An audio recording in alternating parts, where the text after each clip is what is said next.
Fellowship.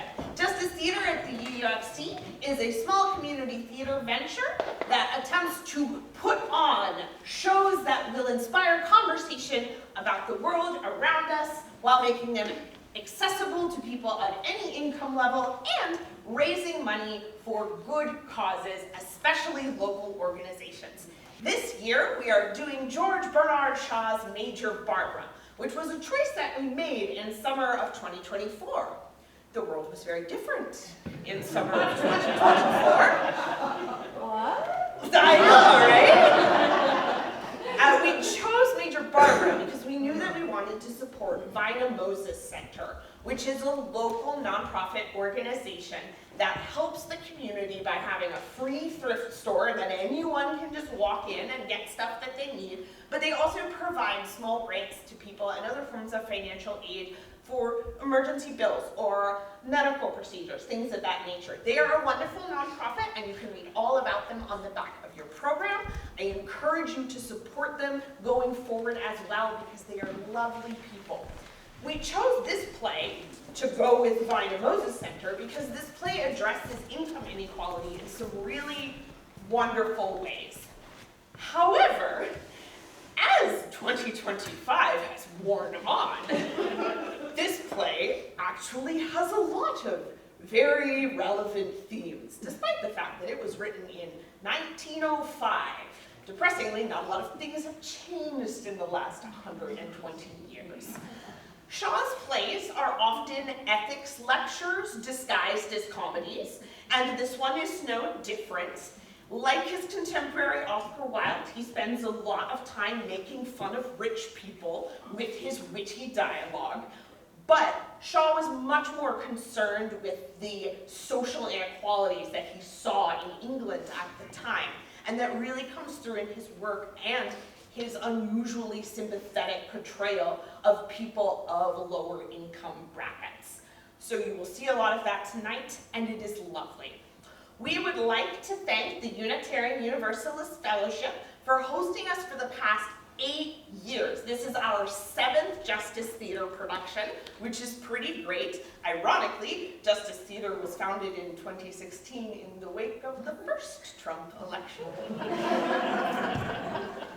And here we are. However, we'd also like to thank the Majestic Theater for lending us an awful lot of stuff. We would like to thank Harriet Owen Nixon and her long-suffering husband, Dan, for hosting most of our rehearsals in their basement.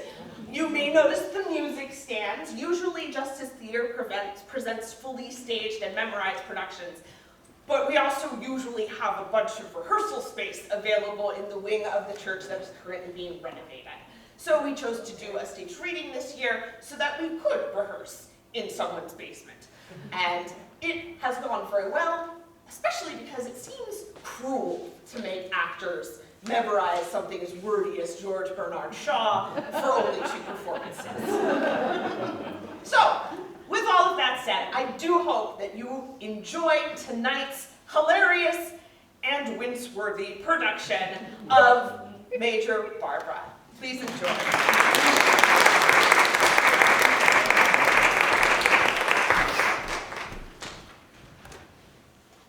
It is after dinner on a January night in the living room of Lady Britomart Undershaft's house, which of course is located in a very nice and respectable neighborhood, beautifully and tastefully furnished. Lady Britomart is busy at her writing table. She is well dressed and yet careless of her dress, well bred and quite reckless of her breeding, well mannered, and yet appallingly outspoken and indifferent to the opinion of her interlocutory, amiable, and yet peremptory, arbitrary, and high-tempered to the last bearable degree, and withal a very typical managing matron of the upper class, treated as a naughty child until she grew into a scolding mother, and finally settling down with plenty of practical ability and worldly experience, limited in the oddest way with domestic and class limitations. Conceiving of the universe exactly as if it were a large house in a very nice and respectable neighborhood, though handling her corner of it very effectively on that assumption, and being quite enlightened and liberal as to the books in the library, the pictures on the walls, the music in the portfolios, and the articles in the papers. Her son Stephen comes in. He is a gravely correct young man, taking himself very seriously, but still in some awe of his mother from childish habit and bachelor shyness rather than from any weakness of character. What's the matter? Don't fiddle with your tie, Stephen. There is nothing the matter with it. I do beg your pardon. No. Are you attending to me? Of course, Mother. No, it is not of course. I want something much more than your everyday matter of course attention. I am going to speak to you very soon. Oh, Stephen! I wish you would let that chain alone. Have I done anything to annoy you, Mother? If so, it was quite unintentional. Oh, nonsense. Oh, my poor boy. Did you think I was angry with you? What is it then, Mother? You are making me very uneasy. Stephen, may I ask how soon you intend to realize that you are a grown-up man and I am only a woman? Only a... Don't repeat my words, please. It's a most aggravating habit. You must learn to face life seriously, Stephen. I really cannot bear the whole burden of our family affairs any longer. You must assume responsibility. I? Yes, you, of course. You've been at Oxford and Cambridge. You must know a lot of things now. Unless you have wasted your time most scandalously. Well, you know I have never interfered in the house. No, I should think not. I don't want you to order the dinner. I mean in our family affairs. You must interfere now, for they are getting beyond me. Really, Mother, I know so little about them, and what I do know is so painful. I suppose you mean your father? Yes. My dear, we can't go on all our lives not mentioning him. Of course, you were quite right not to open up the subject until I asked you to, but you are old enough now to be taken into my confidence and help me to deal with him about the girls. Oh, but the girls are all right. They are engaged. Yes, I have made a very good match for Sarah. Charles Lomax will be a millionaire at 35. But in the meantime, his trustees cannot, under the terms of his father's will, allow him more than £800 a year. Oh, but the will also says that if he increases his income by his own exertions, they may double the increase. Charles Lomax's exertions are much more likely to decrease his income than increase it. Sarah will have to find at least another £800 a year for the next 10 years, and even then they'll be poor as church mice. And what about Barbara? I thought Barbara was going to make the most brilliant career of all of you. What does she do? She joins the Salvation Army, discharges her maid, lives on £1 a week, and walks in one evening with a professor of Greek whom she has picked up in the street. Oh, and who pretends to be a Salvationist and actually plays the big drum in public because he has fallen head over ears in love with her. I was suddenly rather taken aback when I heard they were engaged. Cousins is a very nice fellow, certainly. I mean, nobody would ever guess that he was born in Australia. And he is not likely to be extravagant. Oh, don't be too sure of that, Stephen. I know your quiet, simple, refined, poetic people like Adolphus. Quite content with the best of everything. They cost more than your extravagant people who are always as miserly as they are second-rate. No, Barbara will need at least £2,000 a year. Besides, my dear, you must marry soon.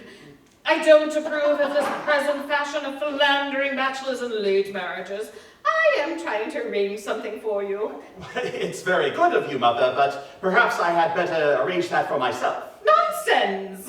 You are much too young to begin matchmaking. You would be taken in by some pretty little nobody. Of course, I don't mean that you want to be consulted. Don't sulk, Stephen! I am not sulking, Mother. What has all this got to do with my father? My dear Stephen, where is the money to come from? It is easy enough for you and the other children to live in my house as long as we're all in the same house, but I can't keep 4 families in 4 separate houses. You know how poor my father is. He has barely £7,000 a year now. And really, if he were not the Earl of Stevenage, he would have to give up society. He can do nothing for us, he says, naturally enough, that it is absurd that you should be asked to provide for the children of a man who is rolling in money. You see, Stephen, your father is fabulously wealthy, because there is always a war going on somewhere. You need not remind me of that, Mother. I have hardly ever opened a newspaper in my life without seeing our name in it. The undershaft torpedo, the undershaft disappearing rampart gun, and now the undershaft aerial battleship. I am horribly deferred to everywhere because my father is making millions selling cannons. It is not only the cannons, but the war loans that his partner Lazarus arranges under the cover of giving credit for the cannons. You know, Stephen, it is perfectly scandalous. Those two men, Andrew Undershaft and Lazarus, positively have Europe under their thumbs. This is what your father is able to behave as he does. He is above the law. He does not actually break the law. Not break the law, he is always breaking the law. He broke the law when he was born. His parents were not married. Mother, is that true? Of course it's true, that's why we separated. Oh, he married without letting you know this. Oh, no, to do Andrew justice, that was not the sort of thing he did. Besides, you know the Undershaft motto? Unashamed. Everybody knew. But you said that was why you separated. Yes, because he was not content with being a foundling himself. He wanted to disinherit you for another foundling, and that is what I couldn't stand. Do you mean Don't stammer, Stephen. Speak distinctly. It is only in the middle classes that people get into a state of dumb, helpless horror when they find that there are wicked people in the world. In our class, we have to decide what is to be done with wicked people, and nothing should disturb our self-possession. Now, ask your question properly. Mother, you have no consideration for me. For heaven's sake, either treat me as a child, as you always do, and tell me nothing at all, or tell me everything and let me take it as best I can. You know, I have never treated any of you as children. I've always allowed you perfect freedom to do and say whatever you liked, so long as you liked what I could approve of. Well, I dare say we have been the very imperfect children of a very perfect mother. But I do beg you to tell me about this horrible business of my father wanting to set me aside for another son. Another son? No, I never said anything of the kind. That is what comes from interrupting me. Now, be a good boy, Stephen, and listen to me patiently.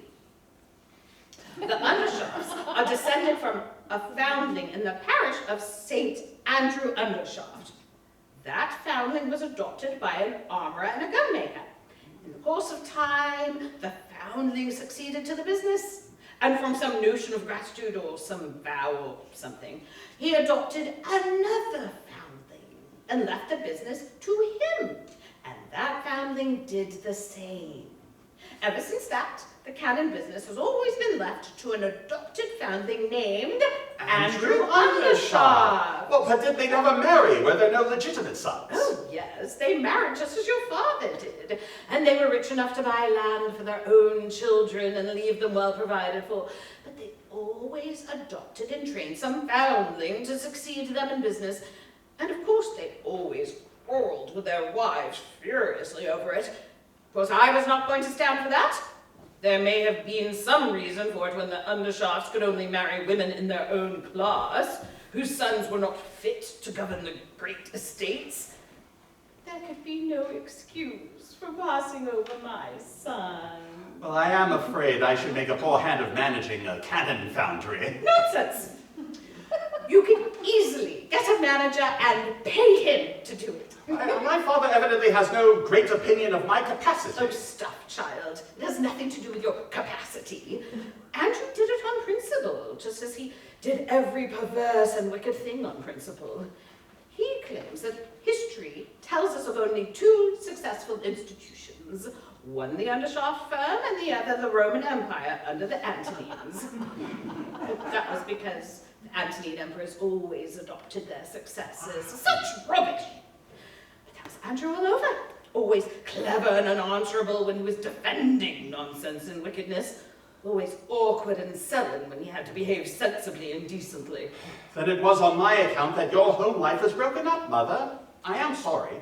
But there were other differences. I should not have minded his merely doing wrong things. We are none of us perfect. But your father didn't exactly do wrong things. He said them and thought them. That was what was so dreadful. He really had a sort of religion of wrongness. Just as one doesn't mind men practicing immorality so long as they own that they are in the wrong by preaching morality. So I couldn't forgive Andrew for preaching immorality while he practiced morality. All this simply bewilders me, Mother. People may differ about matters of opinion, or even about religion, but how can they differ about right and wrong? Right is right, and wrong is wrong, and if a man cannot distinguish them properly, he is either a fool or a rascal. That's all. That's my own boy.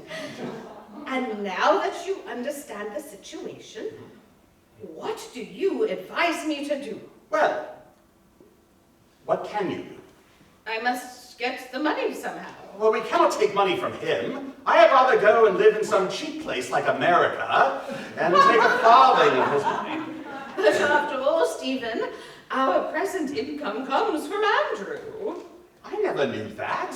Be utterly dependent on him and his cannons, then? So, you see, it is not a question of taking money from him or not. It is simply a question of how much. I don't want any more for myself. Nor do I.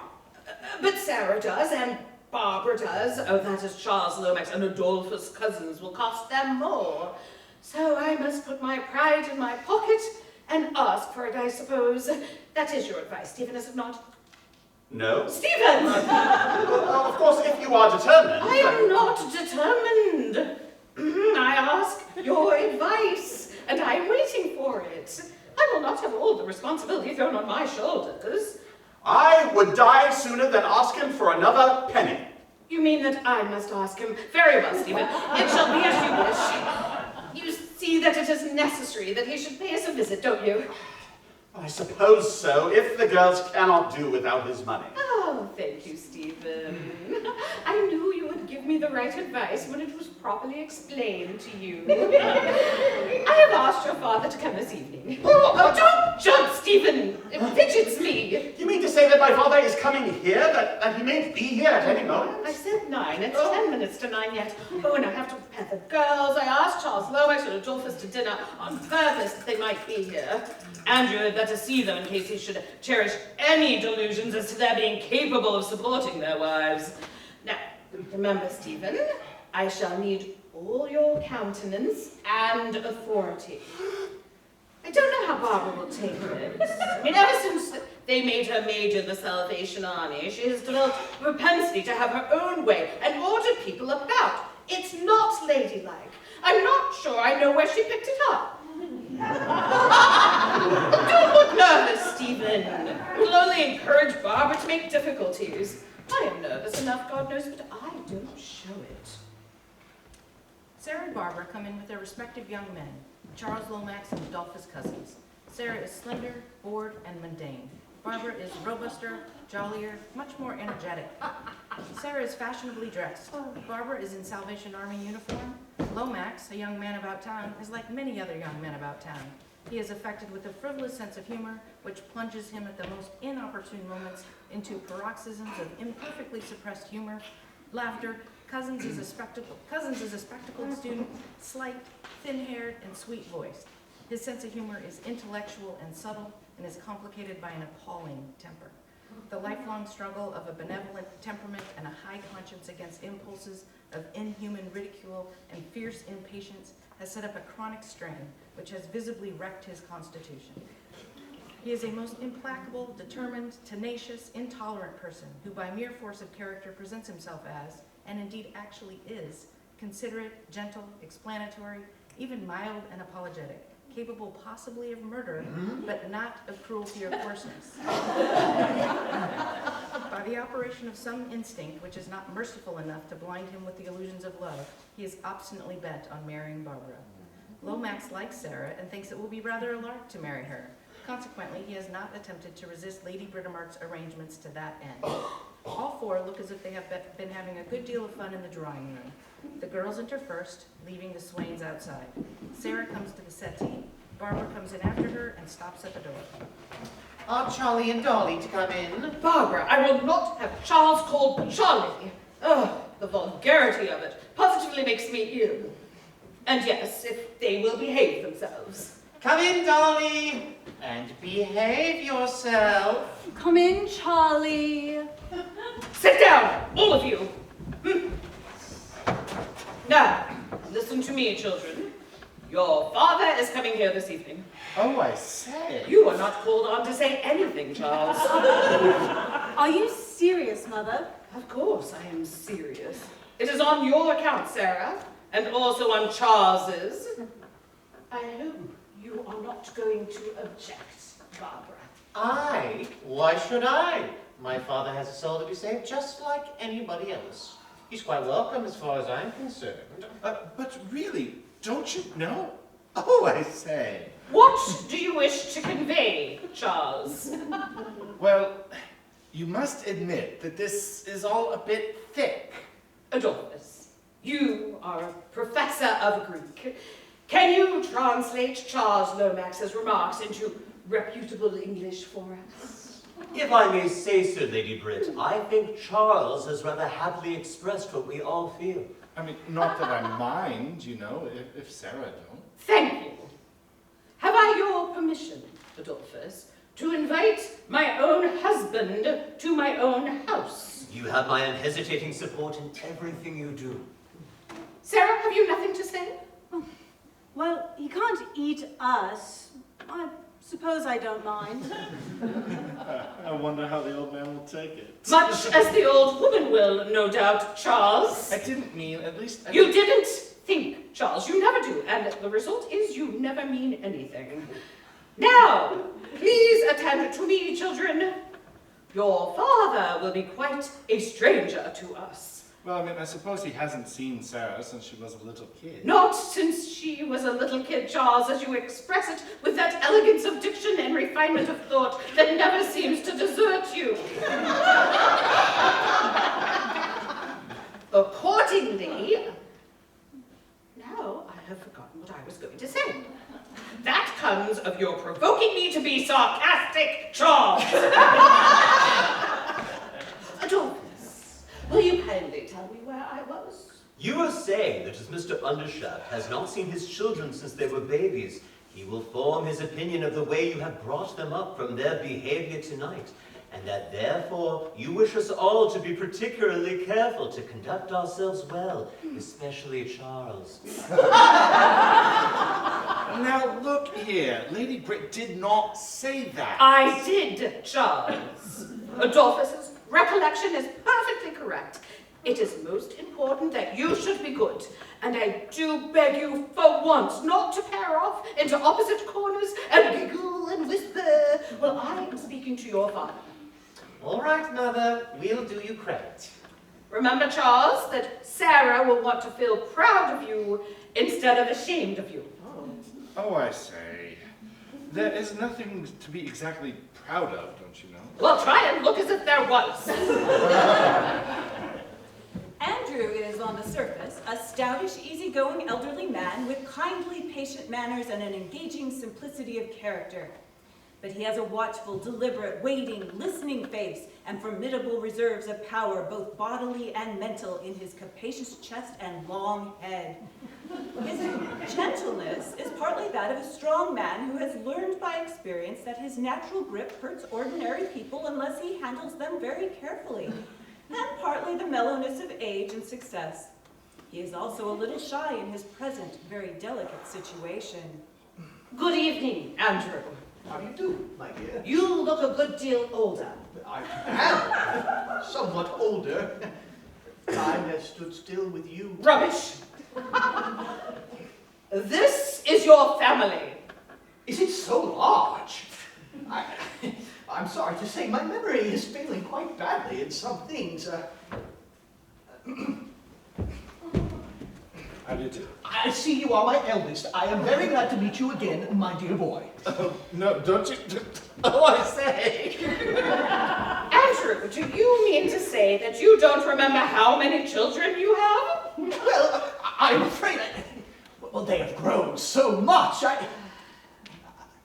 I making any ridiculous mistake? I may as well confess. I only remember having one son, but so many things have happened since. And well, of course, Andrew, you are talking nonsense. Of course you only have one son. Well, perhaps you will be good enough to introduce me. That is Charles Lomax, who is engaged to Sarah. My dear sir, I do beg your pardon. Not at all. Delighted, I assure you. This is Stephen. Happy to make your acquaintance, Mr. Stephen. Then you must be my eldest. Very happy to meet you again. He is very like you, my dear. You flatter me, Mr. Undershaft. My name is Charles, engaged to Barbara. That is Major Barbara Undershaft of the Salvation Army. That is Sarah, your second daughter. This is Stephen Undershaft, your son. My dear Stephen, I beg your pardon. Not at all. Mr. Cousin, I am much indebted to you for explaining so precisely. Barbara, my dear. Sarah. Pleased to meet you, Sarah. Barbara, I am right this time, I hope. Quite right. Sit down, all of you. Sit down, Andrew. Well, here I am. What can I do for you all? You need not do anything, Andrew. You are one of the family. You can sit with us and enjoy yourself. Charles Lomax, if you can behave yourself, behave yourself. If not, leave the room. I'm awfully sorry, Lady Britt, but really, upon my soul. Oh, why don't you laugh if you want to, Charlie? It's good for your inside. Barbara, you have had the education of a lady. Please let your father see that, and don't talk like a street girl. Never mind me, my dear. As you know, I am not a gentleman, and I was never educated. I mean, nobody'd know it, I assure you. You look all right, you know.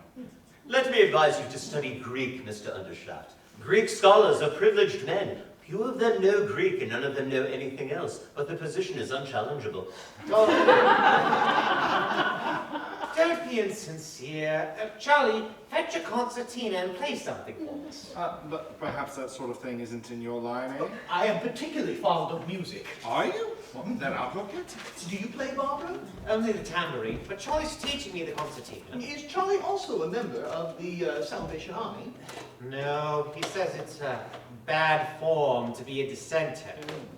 But I don't despair of Charlie. I made him come yesterday to a meeting at the Doctor Gates and take the collection in his hat. It's not my doing, Andrew. Barbara is old enough to take her own way. She has no father to advise her. Oh, yes, she has. There are no orphans in the Salvation Army. Oh, your father there has a great many children and plenty of experience, eh? Just so. How did you come to understand? Come in, Charles. Play us something at once. One moment, Mr. Lomax. I am rather in the Salvation Army. Its motto might be my own, blood and fire. But not your sort of blood and fire, you know? Oh, my sort of blood cleanses. My sort of fire purifies. So do ours. Come down tomorrow to my shelter, the West Ham shelter, and see what we're doing. Then march with us. We'll do you a lot of good. Can you play anything? Oh, in my youth, I earned pennies, even shillings occasionally, in the streets and public house parlors by my natural talent for step dancing. Later on, I became a member of the Undershaft Orchestral Society and performed possibly on the tenor trombone. Oh, I say. Many a sinner has played himself into heaven on the trombone, thanks to the army. Yes, but what about the canon business, don't you know? I mean, getting into heaven is not exactly in your line, is it? You hardly appreciate my position, Mr. Lomax. I mean, I'm not saying anything against you personally, you know. Oh, quite so, quite so. But consider for a moment. Here I am, a manufacturer of mutilation and murder. I find myself in especially amiable humor right now because this morning, down at the foundry, we blew 27 dummy soldiers into fragments with a gun that previously only destroyed 13.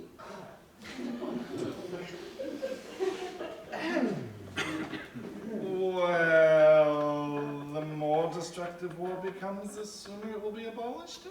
Oh, not at all. The more destructive war becomes, the more fascinating we find it. Mr. Lomax, I am obliged to you for making the usual excuse for my trade, but I am not ashamed of it.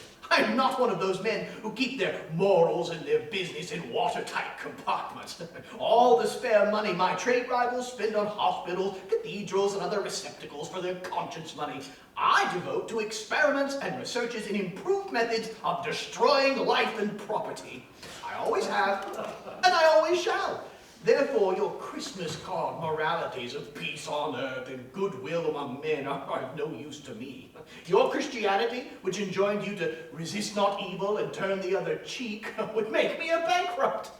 My morality, my religion must have a place for cannons and torpedoes in it. You speak as if there were half a dozen moralities and religions to choose from, instead of one true morality and one true religion. For me, there is only one true morality, but it might not fit you, as you do not manufacture aerial battleships. There is only one true morality for every man, but every man has not the same true morality. Would you mind saying that again? I didn't quite follow. It's quite simple. As Euripides says, one man's meat is another man's poison, morally as well as physically. Precisely. Oh, that. Yes, true. In other words, some men are honest and some are scoundrels. Bosh, there are no scoundrels. Indeed. Are there any good men? No, not one. There are neither good men nor scoundrels. They are just children of one father, and the sooner they stop calling one another names, the better. They're all just the same sort of sinner, and there's the same salvation ready for them all. May I ask you, have you ever saved a maker of cannons? No. Will you let me try? Well, let me make a bargain with you. If I go to see you tomorrow in your salvation shelter, will you come after to see me in my cannon works? Oh, take care. It may end in your giving up the cannons for the sake of the Salvation Army. Are you sure it will not end with you giving up the Salvation Army for the sake of my cannons? I will take my chance of that. And I will take my chance of the other. Where is your shelter? In West Ham, at the sign of the cross. Ask anybody in Canning Town. Where are your works? In Perivale St. Andrews, at the sign of the sword. Ask anyone in Europe. Hadn't I better play something? Yes, give us Onward Christian Soldiers. Really, Barbara? You go on as if religion were a pleasant subject. Do have some sense of propriety. Oh, I do not find it an unpleasant subject, my dear. It is the only one that capable people really care for. May I make a suggestion? If Barbara will conduct a little service in the drawing room with Mr. Lomax as the organist, I will attend it willingly. I will even take part if a trombone can be procured. Oh, don't mock, Andrew. You don't think I'm mocking, do you, my love? No, of course not. And it wouldn't matter if you were. Half the army came to their first meeting for a lark.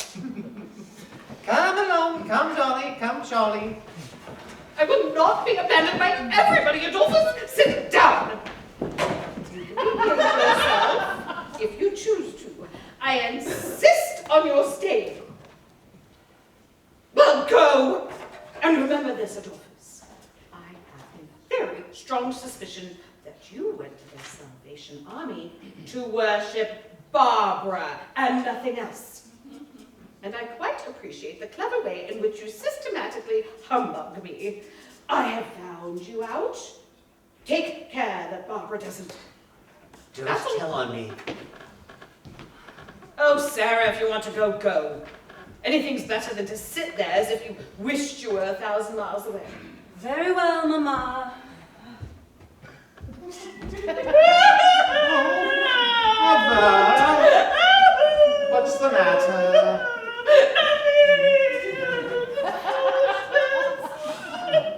You can go with them too if you like. Oh, you mustn't think that, Mother. I don't like him. Well, the others do. That is the injustice of a woman's lot. A woman has to bring up her children, and that means to restrain them, to deny them things they want, to set them tasks, to punish them when they do wrong, do all the unpleasant things. And then comes the father, who has nothing to do with them, but pats them and spoils them, comes in when all her work is done, and steals their affection. No, he has not stolen our affection from you. It is only curiosity. I won't be consoled, Stephen! Where are you going, Mother? To the drawing room. Coming, Stephen. No. Certainly not.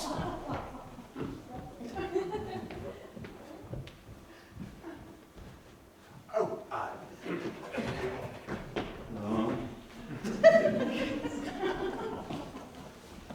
The yard of the West Ham shelter of the Salvation Army is a cold place on a January morning. The building itself, an old warehouse, is newly whitewashed. Its gabled end projects into the yard in the middle. Those who come from this central gable end into the yard have the gateway leading to the street on their left with a stone horse trough just beyond it, and on the right, a penthouse shielding a table with 2 long benches on either side from the weather. At this table is seated a man and a woman eating a soup kitchen meal. The man, a workman out of employment, is young, agile, a talker, a poser, sharp enough to be capable of anything in reason except honesty or altruistic considerations of any kind. The woman is a commonplace old bundle of poverty and hard-worn humanity. She looks 45 and is probably under 30. If they were rich people, gloved and muffed and well wrapped up in furs and overcoats, they would be numbed and miserable, for it is a blindingly cold, raw January day, and a glance at the background of grimy warehouses and leaden sky visible over the whitewashed walls of the yard would drive any idle rich person straight to the Mediterranean. But these two, being no more troubled with visions of the Mediterranean than of the moon, and being compelled to keep more of their clothes in the pawn shop and less on their persons in winter than in summer, are not depressed by the cold. Rather, they are stung into vivacity, to which their meal has just now given an almost jolly turn.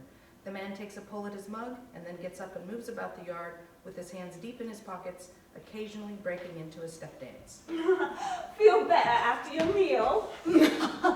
Call that a meal? Good enough for you, perhaps, but what about me? An intelligent working man. Oh, working man? What do you do? I'm a painter. Yeah, I dare say. Yes, you dare say. Oh, I know.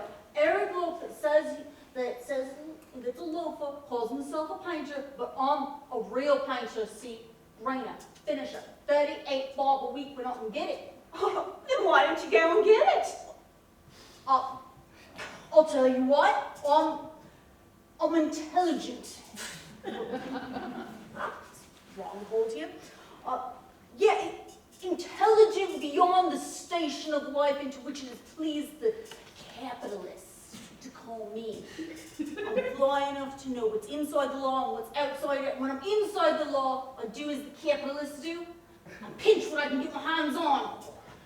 In a proper state of society, I would be sober, industrious, honest, but in Rome, so to speak, I'll do as the Romans do. And the consequences, that's when work is bad, trade is bad, and they start laying off them and they start with me. What's your name? Price. Brontier O'Brien Price. Snobby Price for short. What about yours? Ronnie Mitchens. Your health, Miss Mitchens. Mrs. Mitchens. Whoa! Rummy. A respectable married woman, Rummy, being saved by the Salvation Army. What am I to do? I can't starve. Them Salvation lasses is dear good girls, but the are, the worse they likes to think you were before they rescued you. And why shouldn't they have a bit of credit, poor loves, that want rags by their work? And where would they get the money to rescue us if we were to let on that we're no worse than any other people? You know what ladies and gentlemen are. What does ROMI stand for? Short for Romola. For what? Romola. It was out of some book. Oh, we're companions in misfortune, Rummy. Both of us got names that nobody can't pronounce, and since I'm snobby and you're Rummy because Bill and Sally wasn't good enough for our parents. Such is life. Who saved you, Mr. Price? Was it Major Barbara? No, I come here on my own. I'm going to be Brontier O'Brien Price, the converted painter. I'll tell them how I blasphemed and gambled. I'll play the game as good as any of them. I'll maybe see somebody struck by lightning or hear a voice that says, "Snobby Price, where will you spend eternity?" All fun of it. Jenny Hill, a pale, overwrought, pretty Salvation lass of 18, comes in through the yard gate, leading Peter Shirley, a half-hardened, half-worn-out man, weak with hunger. Come, walk up. I'll get you something to eat. You'll be all right then. Poor man, cheer up, brother. You'll find rest and peace and happiness here. But hurry up with food, miss.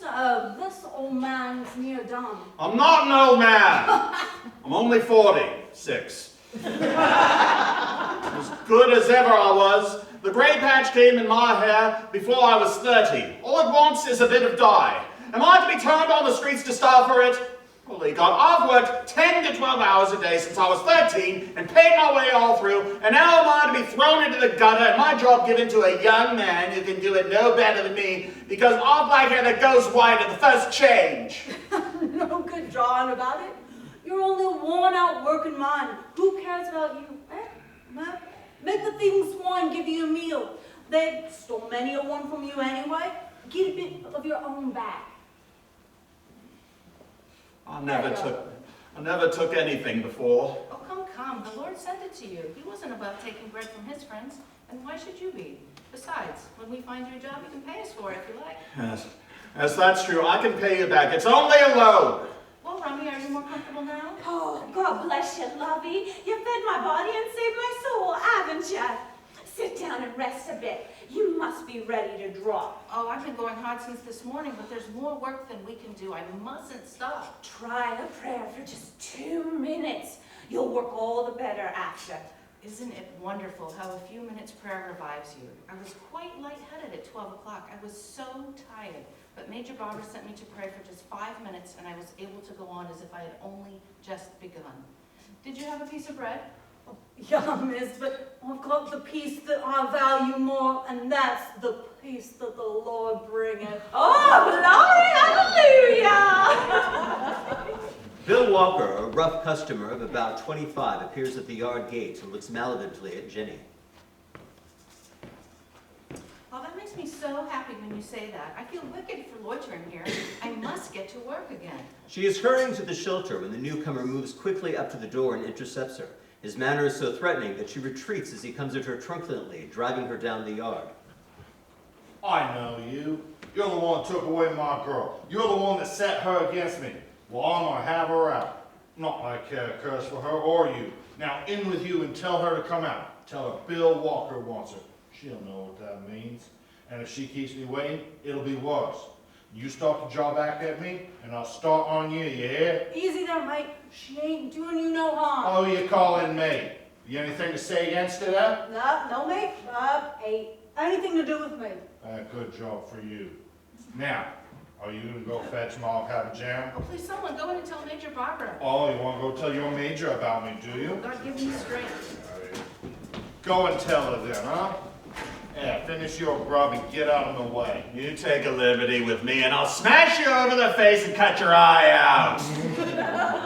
Ain't you satisfied, young whelps like you, with taking the bread out of the mouths of your elders that have brought you up? Oh, what good are you, you old palsy mug? As good as you and better. I'll do a day's work against you or any fat young soaker your age. Go and take my job where I'll work for 10 years. They want young men there. They can't afford to keep men over 45. They're very sorry. Give you a character, happy to help you out to get anything suited to your years. Sure, a steady man won't be long out of the job. Well, let them try you. They'll find the difference. What do you know? Not as much as how to behave yourself, running your dirty mouth at respectable women. Don't provoke me. Yeah, you like an old man to abuse, don't you? After you finish with the women, I ain't seen you bother a young one yet. Oh, you lie, you old soup kitchener, you. I'll stand up to any man alive. You came here to beg.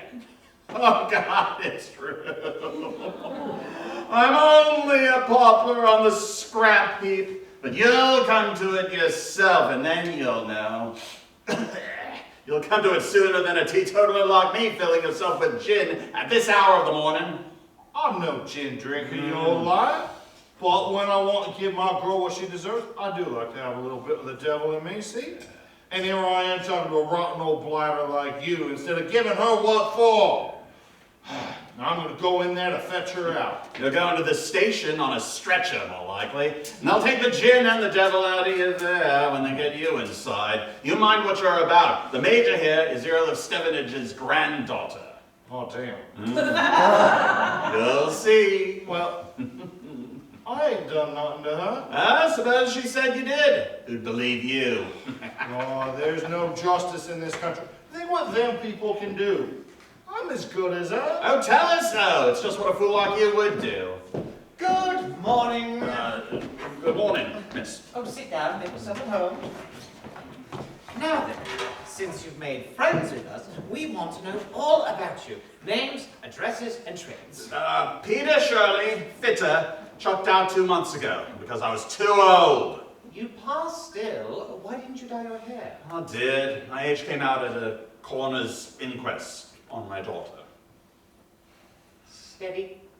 Teetotaler. Never out of a job before. Good worker. Sent out to die like an old horse. No matter. If you did your part, God will do his. My religion's no concern of anybody but myself.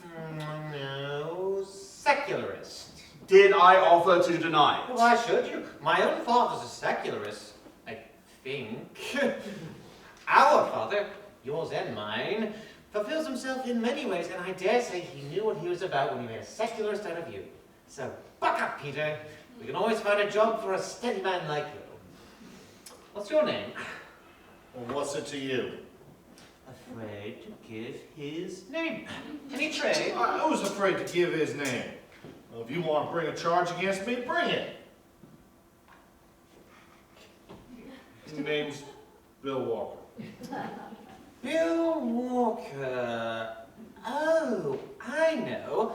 You're the man that Jenny Hill was praying for inside just now. Who's Jenny Hill? And what call she had to pray for me? Well, I don't know. Perhaps it was you that scared her so. Yeah, it was me. And I ain't afraid of you. But how could you be, since you're not afraid of God? I don't want none of your religious gobbledygook. I suppose you think I come here to beg from you like this damaged lot over here. Not me. I don't want your stale bread and whatnot. I don't believe in your God no more than you do yourself. Oh, I beg your pardon for putting your name down, Mr. Walker. I didn't understand. I'll strike it out. Hey, you let my name alone. Ain't it good enough to be in your book? Well, you see, there's no use putting your name down unless I can do something for you, is there? What's your trade? That's no concern of yours. Just so. I'll put you down as the man who terrified poor little Jenny Hill. Oh, see, I had enough of this. What did you come to us for? I come from a girl, see? I come to take her out of this and show her what's what. Ah, you see, I was right about your trade. What's her name? Her name's Marg Abajam, that's what her name is. Oh, she's gone to Canning Town, to our barracks there. Is she? Well, then I'm going to Canning Town after her. Wait, are you lying to me to get rid of me? Oh, I don't want to get rid of you. I want to keep you here and save your soul. You'd better stay. You're going to have a bad time today, Bill. Yeah, and who's gonna give it to me? Someone you don't believe in, but you'll be glad afterwards. I'll go to Cannon Town to be out of the reach of your tomb. And if I don't find Mog there, I'll come back and do for you, so help me God if I don't. It's no use, Bill. She's got another bloke. What? One of her own converts. He fell in love with her when he saw her with her soul saved and her face cleaned and her hair washed. What'd she wash it for, that slut? It was red. It was quite lovely now because she wears a new look in her eyes with it. It's a pity you're too late. This new bloke has put your nose out of joint, Bill. I'll put his nose out of joint for him. Not that I care a curse for or mind that. I'll teach her to drop me as if I was dirt, and I'll teach him to meddle with my girl. What's his bleeding name? Sergeant Todger Fairnight. I'll go with him, miss. I want to see them two meet. I'll take him to the infirmary when it's over. Go and talk to him, Bill. He'll convert you. I'll convert your head into a mashed potato. I ain't afraid of him. I ain't afraid of anybody. Oh, you ain't going? Thought not. Jenny! Oh, yes, Major? Send Rummy Mitchins out to clear away here. Oh, I think she's afraid. Nonsense! She must do as she's told. Rummy, the Major says you must come. Poor little Jenny. Are you still shaken up? No, it's all right now. It was nothing. It was as mean as he could be, I expect. Oh, Bill. You don't feel angry with him, do you? Oh, no, indeed I don't, Major. Bless his poor heart. Now, Rummy, bustle, take in those mugs from places to be washed, and throw the crumbs about for the birds. There ain't any crumbs. This ain't a time to waste good bread on birds. Gentleman come to see the shelter, Major. Says he's a father. All right, coming. Don't get yourself in any more trouble by talking. Oh, don't you talk to me, yeah? You leave me alone or I'll do you a mischief. I'm not dirt under your feet anyway. Oh, don't you be afraid. You ain't such prime company that you need expect to be sought after. Huh? Oh, there you are, Mr. Shirley. This is my father. I told you he was a secularist, didn't I? Perhaps you'll be able to comfort one another. A secularist? Not the least in the world. On the contrary, a confirmed mystic. Sorry, I'm sure. By the way, Papa, what is your religion? In case I have to introduce you again. Look, my religion? Well, my dear, I am a millionaire. That is my religion. Then I'm afraid you and Mr. Shirley won't be able to comfort one another after all. You're not a millionaire, are you? No, and proud of it. Poverty is not a thing to be proud of. Who made your millions for you? Me and my life? And what's kept us poor? Keeping you rich. I wouldn't have your conscience, not for all your income. I wouldn't have your income, not for all your conscience, Mr. Shirley. You wouldn't think he was my father, would you, Peter? Will you go into the shelter and lend the lasses a hand for a while? We're worked off our feet. I'm in that debt for a meal, ain't I? Oh, not because you're in their debt, but for love of them, Peter. For love of them. In with you and give that conscience of yours a holiday. It's a pity, miss. You were never was trained to use your reason. You'd have been a very taking lecturer on secularism. Never mind me, my dear. Go about your work and let me watch for a while. All right. For instance, what's the matter with that outpatient over there? Oh, we shall cure him in no time. Just watch. It would be nice to just scream in Mark Habertram's face, wouldn't it, Bill? I never said so. Who told you that was on my mind? Only your new friend. What new friend? The devil, Bill. When he gets round people, they get miserable. Just like you. I ain't miserable. Well, if you're happy, why don't you look happy as we do? Well, I'm happy enough, I tell you. Why don't you leave me alone? What have I ever done to you? It's not me that's getting at you, Bill. Well, then who else is it? Somebody that doesn't intend you to scream in women's faces, I suppose. Somebody, or something, that wants to make a man of you. Make a man of me? Ain't I a man? Who says I ain't a man? Well, there's a man in you somewhere, I suppose, but why did he let you snap so at poor little Jenny Hill? That wasn't very manly of him, was it? Oh, I've done with it, I tell you. Oh, chalk it. I'm sick of your Jenny Hill and her silly little face. Then why do you keep thinking about it? You're not getting converted, are you? Not me. Not likely. Oh, that's right, Bill. Hold out against it. Pull out your strength. Don't let us get you cheap. Don't give in to salvation until your heart is going to break. Perhaps you'll escape that. You haven't any heart, have you? What do you mean? Why ain't it got a heart like anybody else? Well, a man with a heart wouldn't have shouted so, little Jenny, Oh, would he? will you leave me alone? Have I ever offered to meddle with you that you come provoking me like this? It's your soul that's hurting you, Bill, and not me. We've been through it all ourselves. Come with us, Bill, to bring manhood on earth and eternal glory in heaven. Come.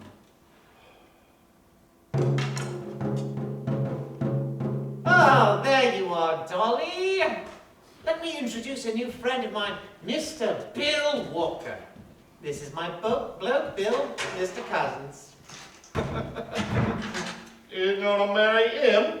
Yes. God help him. God help him. Why? Do you think he won't be happy with me? I've only had to stand it for a morning. He'll have to stand it for a lifetime. That is a frightful reflection, Mr. Walker.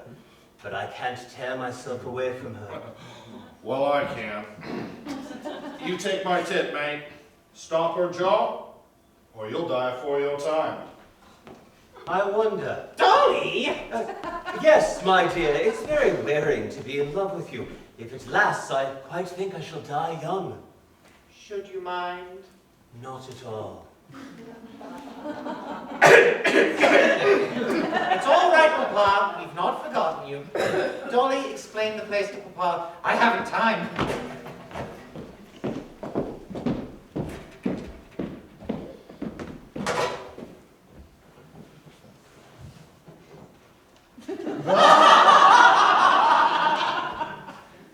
I fancy you guess what's on my mind, Mr. Cousins. Precisely. But suppose Barbara finds you out. You know, I do not admit that I am imposing on Barbara. I am quite genuinely interested in the views of the Salvation Army. The fact is, I am a sort of collector of religions. And the curious thing is that I find I can believe them all. By the way, have you any religion? Yes. Anything out of the common? Only that there are two things necessary to salvation. Money and gunpowder. That is the general opinion of our governing classes. The novelty is in hearing any man confess it. Just so. Is there any place in your religion for honor, justice, truth, love, mercy, and so forth? Yes, they are the graces and luxuries of a rich, strong, and safe life. Suppose one is forced to choose between them and money or gunpowder. Choose money and gunpowder, for without enough of both, you cannot afford the others. That is your religion. Yes. Barbara won't stand for that. You will have to choose between your religion and Barbara. So will you, my young friend. She will soon find out that drum of yours is hollow. Father Undershaft, you are mistaken. I am a sincere salvationist. You do not understand the Salvation Army. It is the army of joy, of love, of courage. It has banished the fear and remorse and despair of the old hell-ridden evangelical sects. It marches to fight the devil with trumpet and drum, with music and dancing, with banner and palm, as becomes a sally from heaven by its happy garrison. It picks the waster out of the public house and makes a man of him. It finds a worm wriggling in a back kitchen, and lo, a woman. Men and women of rank too, sons and daughters of the highest. It takes the poor professor of Greek, the most artificial and self-suppressed of human creatures from his meal of roots, and lets loose the rhapsodist in him, reveals the true worship of Dionysus to him, sends him down the street, drumming nipple hands. You will alarm the shelter! Oh, they are quite accustomed to these sudden ecstasies of piety. However, if the drum worries you... Thank you. You are damnably discouraging. You remember what Euripides says about Barbara? No.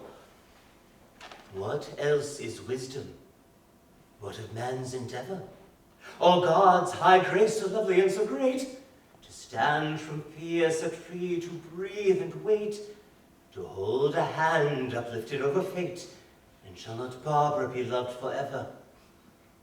Euripides mentions Barbara, does he? It is a fair translation. The word means loveliness.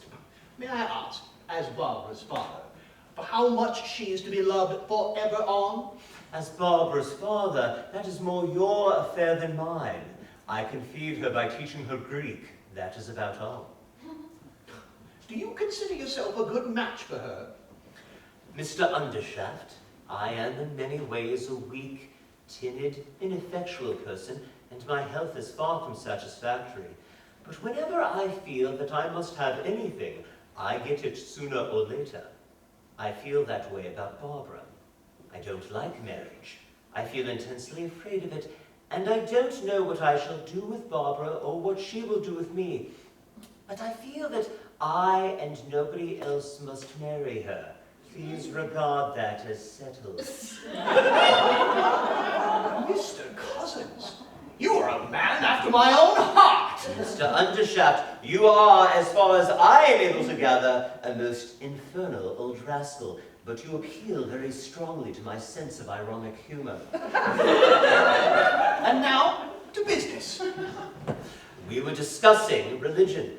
I go back to such an uninteresting and unimportant subject as business. Well, religion is our business at present because it is through religion that we shall win Barbara. Barbara is quite original in her religion. Ah, Barbara Undershaft would be. Her inspiration comes from within herself. How do you suppose it got there? It is the Undershaft inheritance. I shall hand my torch to my daughter. She shall make my converts and preach my gospel. What? Money and gunpowder? Yes, money and gunpowder, freedom and power, command of life and command of death.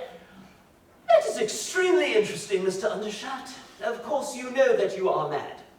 And you? Oh, mad as a hatter. You are welcome to my secret since I have discovered yours. But I am astonished. Can a madman make cannons? Would anyone else than a madman make them? And now, question for question. Can a sane man translate Euripides? No. Are there 2 mad people or 3 in this salvation shelter today? You mean Barbara is as mad as we are? Let us call things by their proper names. I am a millionaire. You are a poet. Barbara is a savior of souls. What have we 3 to do with the common mob? Take care.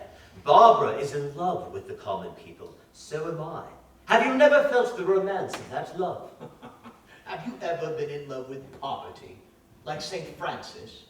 Have you ever been in love with dirt, like St. Simeon? Have you ever been in love with disease and suffering, like our nurses and philanthropists? Such passions are not virtues, but the most unnatural of the vices. The love of the common people may please an earl's granddaughter and a university professor, but I have been a common man and a poor man, and they have no romance for me. Leave it to the poor to pretend that poverty is a blessing. Leave it to the coward to make a religion of his cowardice by preaching humility. We know better than that. We 3 must stand up together above the common people. How else can we help their children to climb up beside us? Oh, Barbara must belong to us, not to the Salvation Army. Well, I can only say that if you think you will get her away from the Salvation Army by talking to her as you have been talking to me, you don't know Barbara. My friend, I never ask for what I can buy. Do I understand you to imply that you can buy Barbara? No, but I can buy the Salvation Army. Quite impossible. Oh, you shall see all religious organizations exist by selling themselves to the rich. Not the army. That is the church of the poor. All the more reason for buying it. I do not think you quite understand what the army does for the poor. It makes them sober. I prefer sober workmen. The profits are larger. Honest. Honest workmen are the most economical. Attached to the hose. So much the better. They will put up with anything sooner than change. Happy. An invaluable safeguard against revolution. Unselfish. Indifferent to their own interests, which suits me exactly. With their thoughts on heavenly things. And not on trade unions or socialism. Excellent! You really are an infernal old rascal. And this is an honest man. Yeah, what have I got by it? Oh, your employers must have gotten a good deal by it from first to last. Oh, we've just had a splendid experience meeting at the other gate. I've hardly ever seen them so much moved as they were by your confession, Mr. Price. Oh, I could almost be glad in the past wickedness if I could believe it would help to keep others straight. So it will, Snobby. How much, Jenny? 4 and 10 pence, Major. Shall I contribute the odd tuppence, Barbara? The millionaire's mite, eh? How did you make that tuppence? Oh, as usual, by selling cannons, torpedoes, submarines, and my new patent Grand Duke hand grenade! Put it back in your pocket. You can't buy your salvation here for tuppence. You must work it out. Is tuppence not enough? I can afford a little more if you press me. 2 million millions would not be enough. There is bad blood on your hands, and only good blood can cleanse them. Money is no use. Take it away. Dolly, you must write another letter for me to the papers. Yes, I know you don't like it, but it must be done. The starvation this winter is beating us. Everybody is unemployed. The general says we must close this shelter if we can't get more money. I force the collections at the meetings until I am ashamed. Don't I, Snobby? Oh, it's a fair treat to see you work it, miss. But why you get them from 3 and 6 to 4 and 10 with that penny by penny, verse by verse? Yes, but I wish we could do without it. I'm getting that last to think more of the collection than of the people's souls.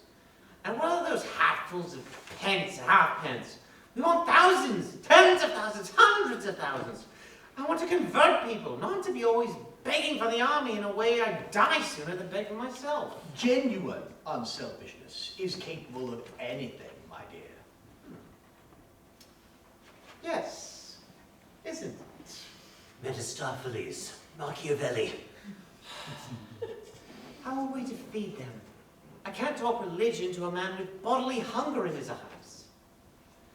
It's frightful. Oh, Major dear. No, don't comfort me. It will be all right. We shall get the money. How? Oh, by praying for it, of course. Mrs. Bain said she prayed for it last night, and she has never prayed for it in vain. Never once. By the way, Dad, Mrs. Baines has come to march with us to our big meeting this afternoon, and she's very anxious to meet you for some reason or other. Perhaps she'll convert you. I shall be delighted, my dear.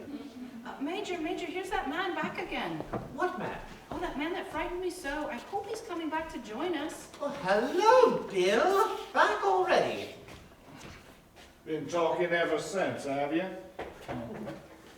I don't want to be forgiven by you or by anybody. What I did, I'll pay for. Now, listen here. I had 2 quid saved against the frost, and I got a pound of it left. So take it, and let's have no more of your forgiving and your praying and your major jabbering at me.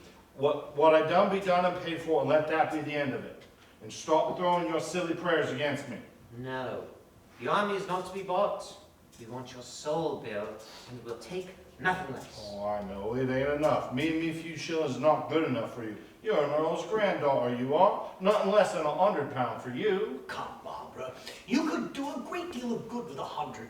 If you will set this gentleman's mind at ease by taking his pound, I will provide the other 99. You're too extravagant, Papa. Bill offers 20 pieces of silver. All you need offer is the other 10. That is the standard price to buy anybody who's for sale. I'm not, and the army's not. You'll never have another quiet moment, Bill, until you come round to us. You can't stand out against your salvation. I can't stand out against these awful-tongued women. I've offered to pay. I can do no more. Take it or leave it. There it is. Mrs. Baines comes from the shelter. She is dressed as a Salvation Army commissioner. She is an earnest-looking woman of about 40 with a caressing, urgent voice and an appealing manner. This is my father, Mrs. Baines. Try what you can do with him. Have you been shown over the shelter, Mr. Undershaft? You know the work we're doing, of course. The whole nation knows it, Mrs. Baines. No, sir. The whole nation does not know it. But we should not be hamstrung as we are, for want of money to carry our work through the length and breadth of the land. Let me tell you that there would have been rioting this winter in London if it weren't for us. You really think so? I know it. I remember 1886, when you rich gentlemen hardened your hearts against the cry of the poor. They broke the windows of your gentlemen's clubs. And the funds for social support were voted the very next day from £30,000 to £79,000. I remember quite well. Well, won't you let me help get to the people? They won't break the windows then. Come here, Price. Let me show you to this gentleman. Do you remember the window breaking? Oh, my old father thought it was the revolution, ma'am. Would you break windows now? Oh, no, ma'am. The windows of heaven have been opened to me. I know now that the rich man is a sinner like myself. Do you see how we take the anger and the bitterness against you out of their hearts, Mr. Underwood? It is certainly most convenient and gratifying to all large employers of labor, Mrs. Baines. Barbara, Jenny, I have the most wonderful news. My prayers have been answered. Oh, I told you they would, Jenny, didn't I? Yes, yes. Have we got money enough to keep the shelter open? I hope we shall have enough money to keep all the shelters open. Lord Saxmundham has promised us £5,000. Hooray! Glory! If what? If 5 other gentlemen will give 1,000 each to make it up to 10,000. Who is Lord Saxmundham? I never heard of him. Oh, you have heard of Sir Horace Bodger. Bodger? Do you mean the distiller? Bodger's whiskey. That's the man. He is one of the greatest of our public benefactors. He restored the cathedral at Hackington. Oh, they made him a baronet for that. Oh, he gave $500,000 to the funds of his party. They made him a baron for that. And what'll they give him for the 5,000? There's nothing left to give him. For the 5,000, I should think, is to save his soul. Oh, heaven grant it may. Oh, Mr. Undershaft, you have some very rich friends. Can't you help us towards the other 5,000? We are going to have this great meeting this afternoon. If only I could announce that one gentleman has come forward to support Lord Saxmundham, others would follow. Don't you know somebody? Couldn't you? Wouldn't you? Oh, think of those poor people, Mr. Undershaft. Think of how much it means to them and how little to a great man like you. Mrs. Baines, you are irresistible. Oh, I can't disappoint you, and I can't deny myself the satisfaction of making Bodger pay up. You shall have your £5,000. Oh, thank God! You don't thank me. Oh, sir, don't try to be cynical.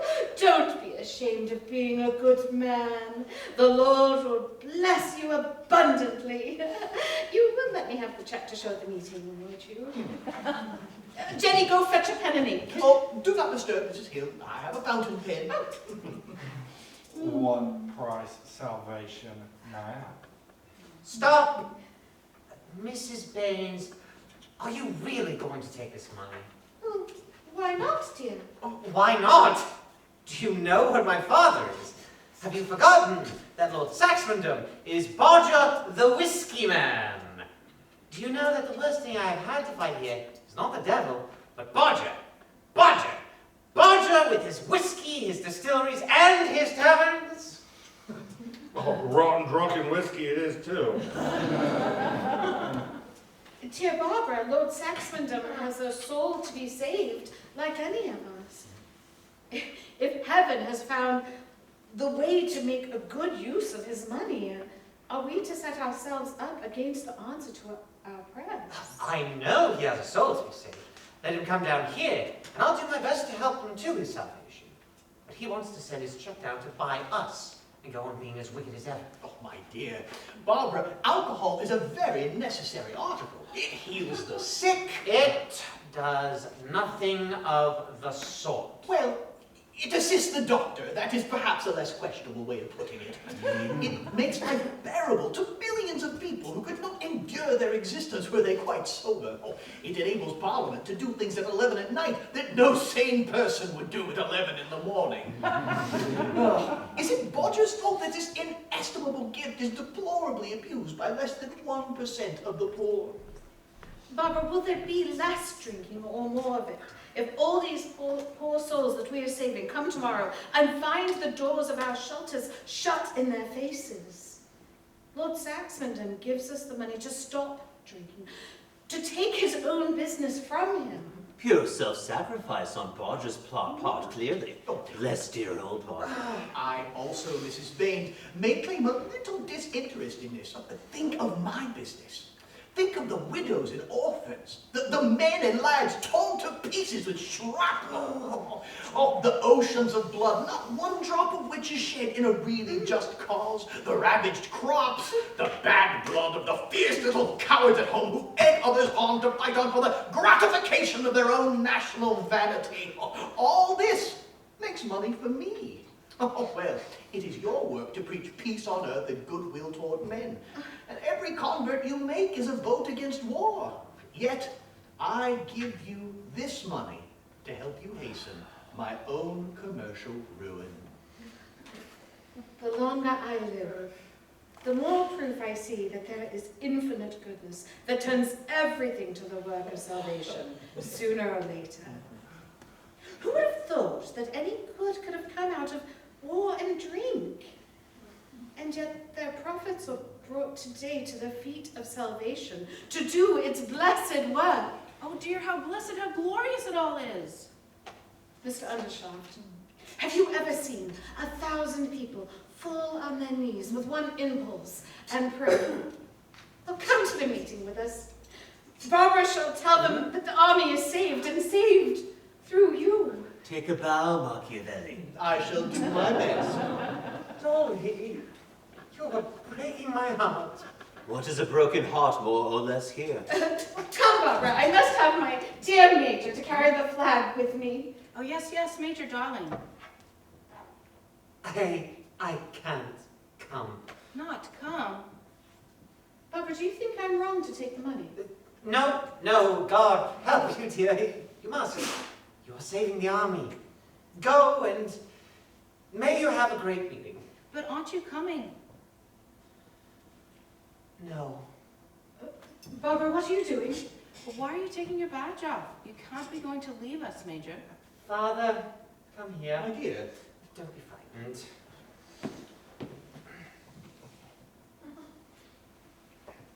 It's not much for £5,000, is it? Barbara, if you won't come pray with us, promise me that you will pray for us. I can't pray now. Perhaps I shall never pray again. Barbara. Major. I can't bear any more. Quick march! Off we go. I must go, dear. You're overworked. You'll be all right tomorrow. We'll never lose you. Now, Jenny, step out with the old flag. Blood and fire. Glory, hallelujah. my ducats and my daughter. Money and gunpowder.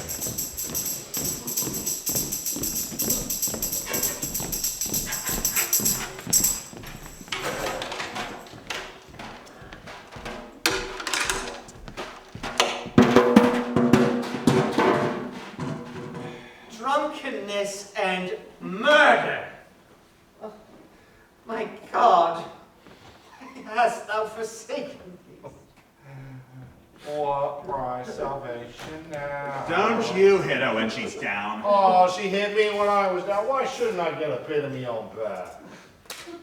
I didn't take your money, Bill. No, it weren't enough for you. Well, hello. If you ain't took it, someone else has.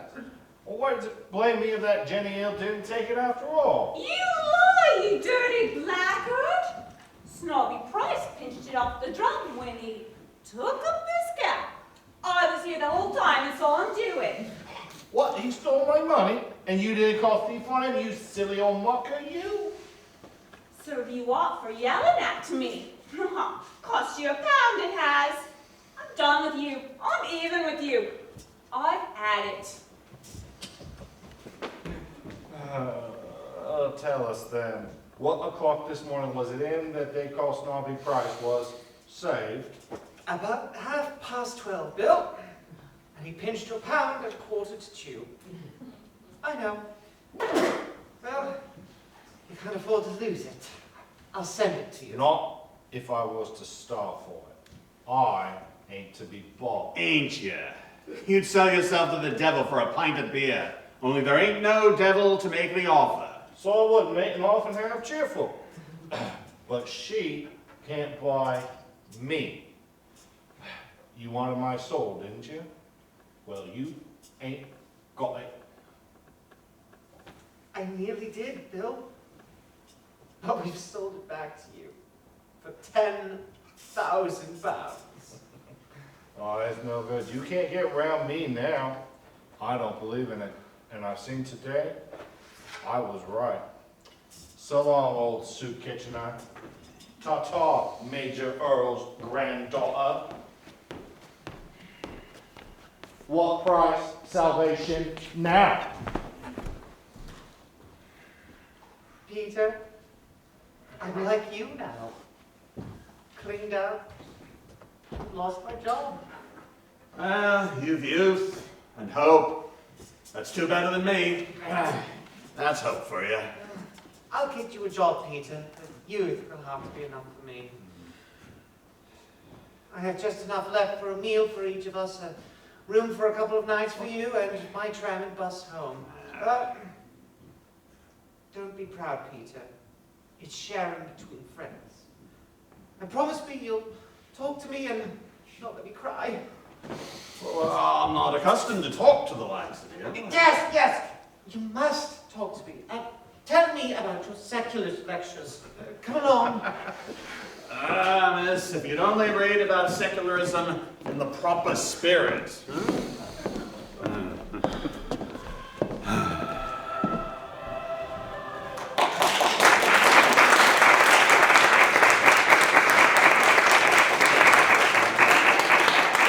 be a 10-minute intermission, and you will find snacks waiting for you in the lobby.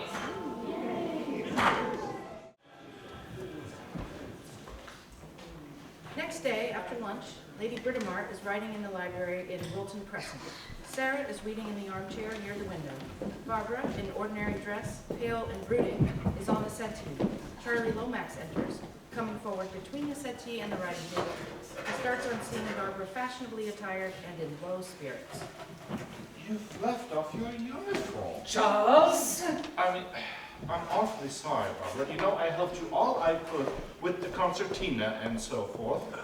But still, I have never shut my eyes to the fact that there is a certain amount of tosh about the Salvation Army. Now, the claims of the Church of England... That's enough, Charles. Speak of something suited to your mental capacity. But surely the Church of England is suited to all our capacities. Thank you for your sympathy, Charlie. Now go and spoon with Sarah.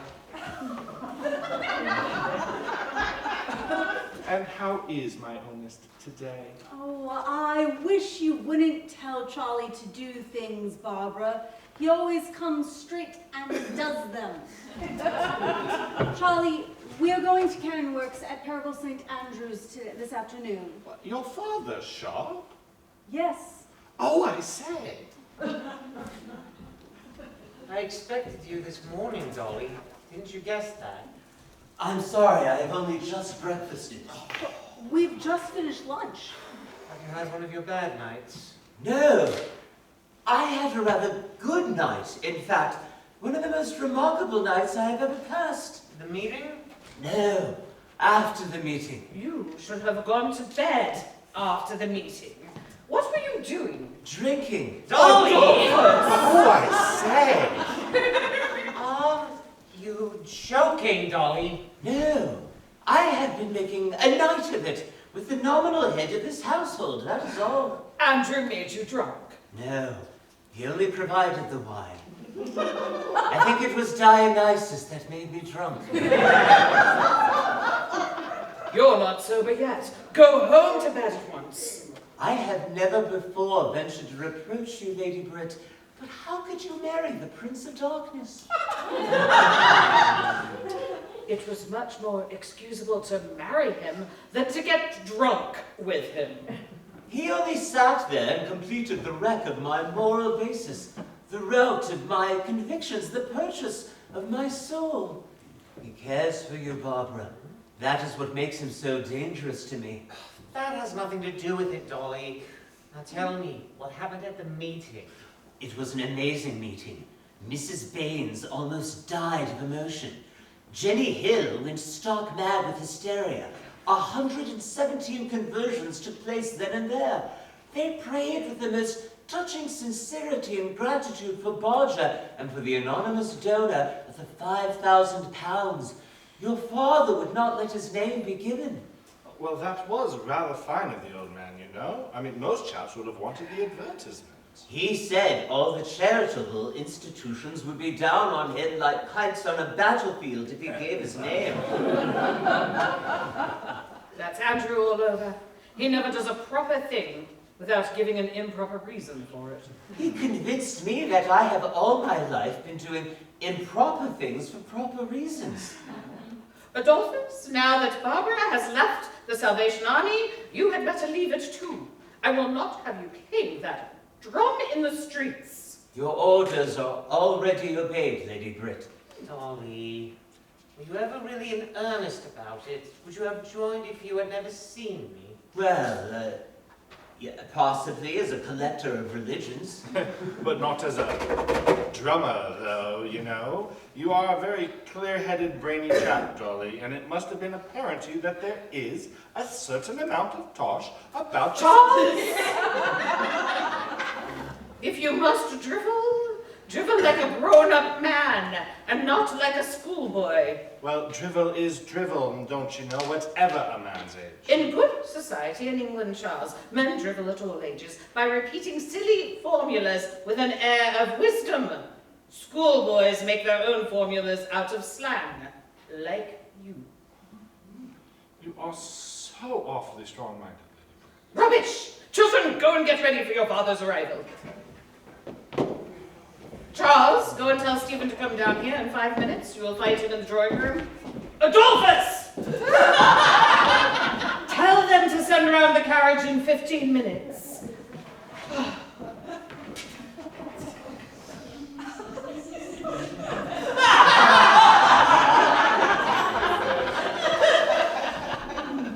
Alone? How fortunate. Don't be sentimental, Andrew. Sit down. Sarah must have £800 a year until Charles Lomax comes into his property. Barbara will need more and need it permanently because Adolphus hasn't any property. Yes, my dear, I will see to it. Anything else? For yourself, for instance? I want to talk to you about Stephen. Oh, don't, my dear. Stephen doesn't interest me. He does interest me. He is our son. Do you really think so? He has induced us to bring him into the world, but he chose his parents very incongruously, I think. I see nothing of myself in him, and less of you. Andrew, Stephen is an excellent son, and a most steady, capable, high-minded young man. You are simply trying to find an excuse for disinheriting him. My dear Biddy, the undershop tradition disinherits him. It would be dishonest of me to leave the cannon foundry to my son. It would be most unnatural and improper of you to leave it to anyone else, Andrew. Do you suppose this wicked and immoral tradition can be kept up forever? Do you pretend that Stephen could not carry on the foundry just as well as all the other sons of the big business houses? Conversation is part of the undershaft tradition, Biddy. Every undershaft's wife has treated him to it since the house was founded. It is a mere waste of breath. If the tradition is ever to be broken, it will be for an abler man than Stephen. Then go away. Go away. Yes, go away. If you will do nothing for Stephen, you are not wanted here. Go to your foundling, whoever he is, and look after him. The fact is, Biddy... Don't call me Biddy. I don't call you Andy. I will not call my wife Britomart. Not good sense. Seriously, my love, the undershop tradition has landed me in a difficulty. I am getting on in years, and my partner Lazarus has at last made a stand and insisted that the succession must be settled one way or the other. And of course, he is quite right. You see, I haven't found a successor yet. There is Stephen. That's just it. All the foundlings I can find are exactly like Stephen. Andrew! If you want to keep the foundry in the family, you had better find an eligible foundling and marry him to Barbara. Oh, Barbara, your pet. You would sacrifice Stephen to Barbara. Cheerfully. And you, my dear, would boil Barbara to make soup for Stephen. Andrew, it is not a question of our likings or dislikings. It is a question of duty. It is your duty to make Stephen your successor.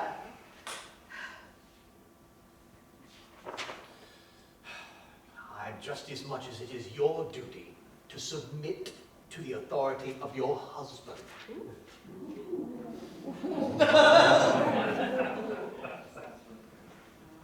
Andrew, you can talk my head off, but it won't change wrong to right. And your tie is all on one side. Put it straight. I beg your pardon. No, come in, Stephen. Good afternoon. Good afternoon. He knows about the tradition, I suppose. Yes, it's what I told you last night, Stephen. I understand you want to come into the cannon business. I go into trade? Certainly not. I have no capacity for business and no taste for it.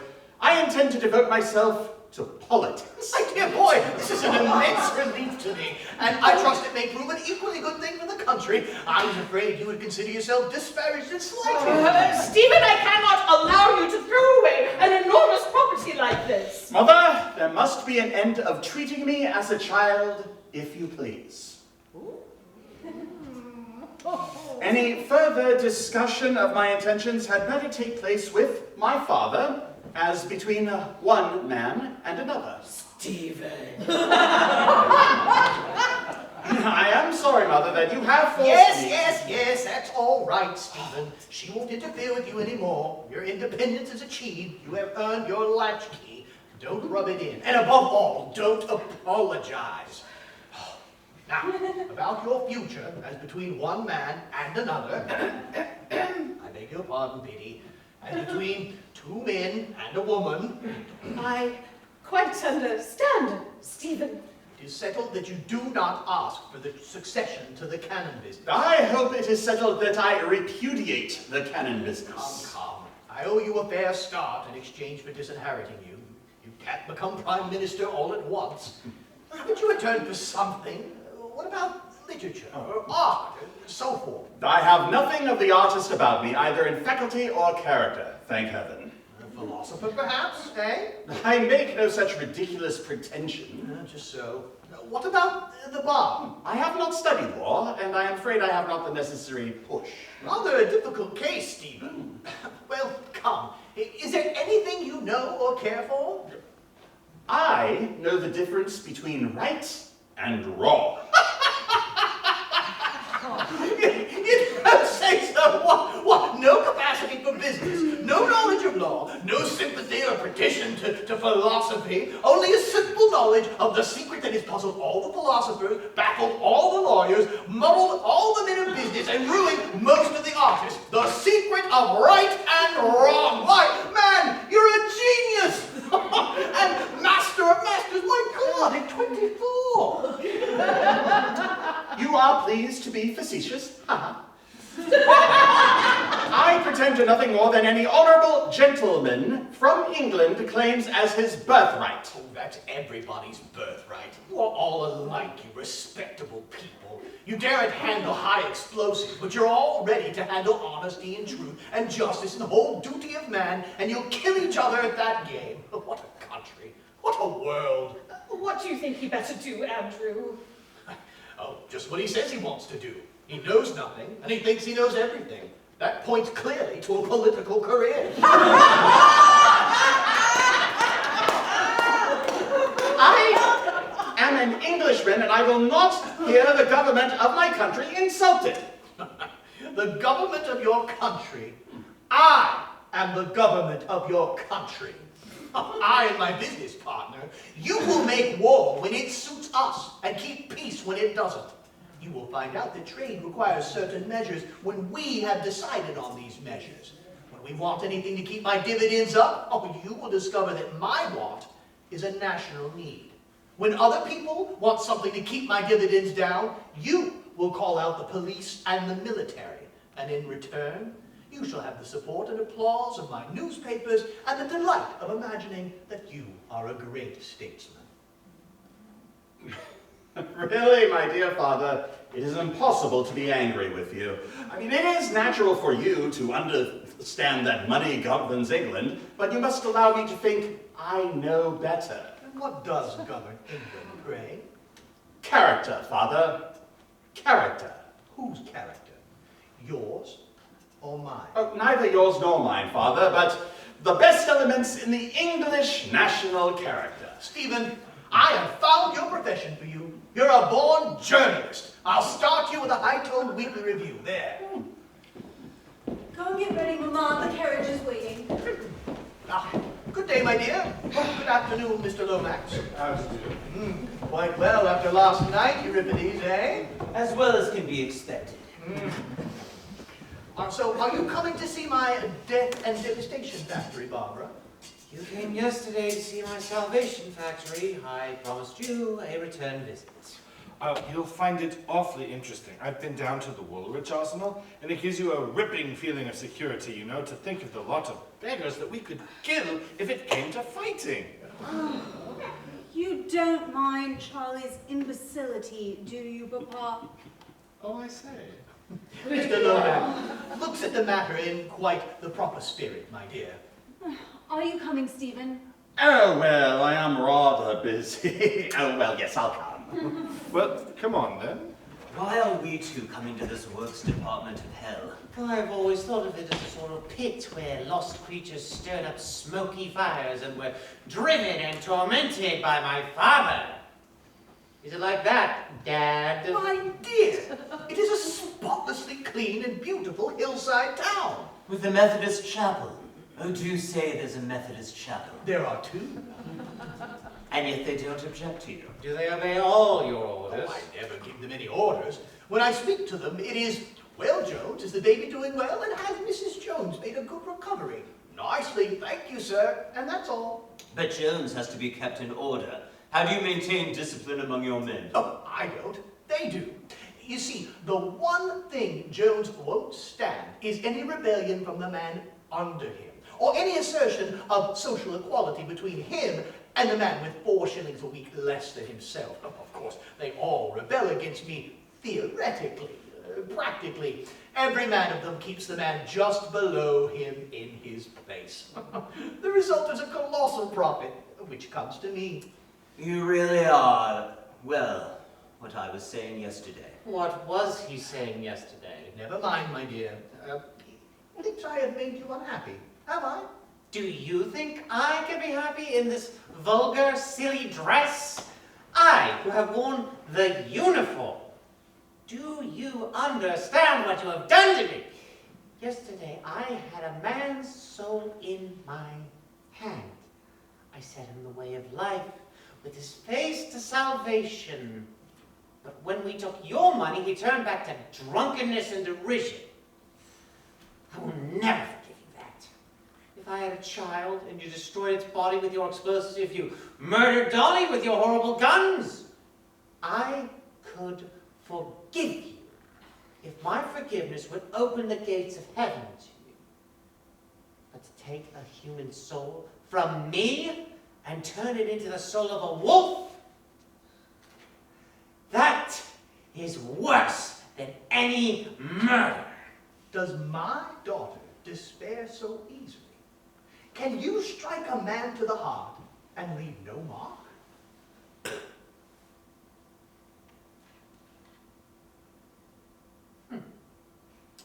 You are right. He can never be lost now. Where was my faith? Oh, clever, clever devil. Well, you may be a devil, but God speaks through you sometimes. You have given me back my happiness. I feel it deep down now, though my spirit is troubled. You have learned something that always feels at first as though you have lost something. Well, take me to the factory of death and let me learn something more. There must be some truth or other behind all this frightful irony. Come, Dolly. My guardian angel. Avant. You must not mind Cousins, Father. He's a very amiable, good fellow, but he is a Greek scholar, and therefore a bit eccentric. Quite so. Thank you, Stephen. And Thank you. Mother! Don't be apologetic, Stephen. And don't forget that you have outgrown your mother.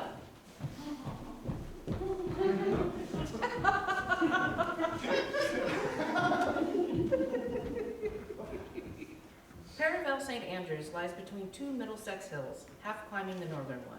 It is an almost smokeless town of white walls, roofs of narrow green slates or red tiles, tall trees, domes, campaniles, and slender chimney shafts, beautifully situated and beautiful in itself.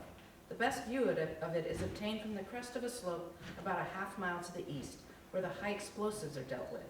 The foundry lies hidden in the depths between, the tops of its chimneys sprouting into the middle distance. Across the crest runs a platform of concrete with a parapet, which suggests a fortification because there is a huge cannon of a now obsolete style peering across it at the town. The parapet has a high step inside, which serves as a seat. Barbara is leaning over the parapet, looking towards the town. Cousins arrives by the path from the town. Well, not a ray of hope. Everything perfect, wonderful, real.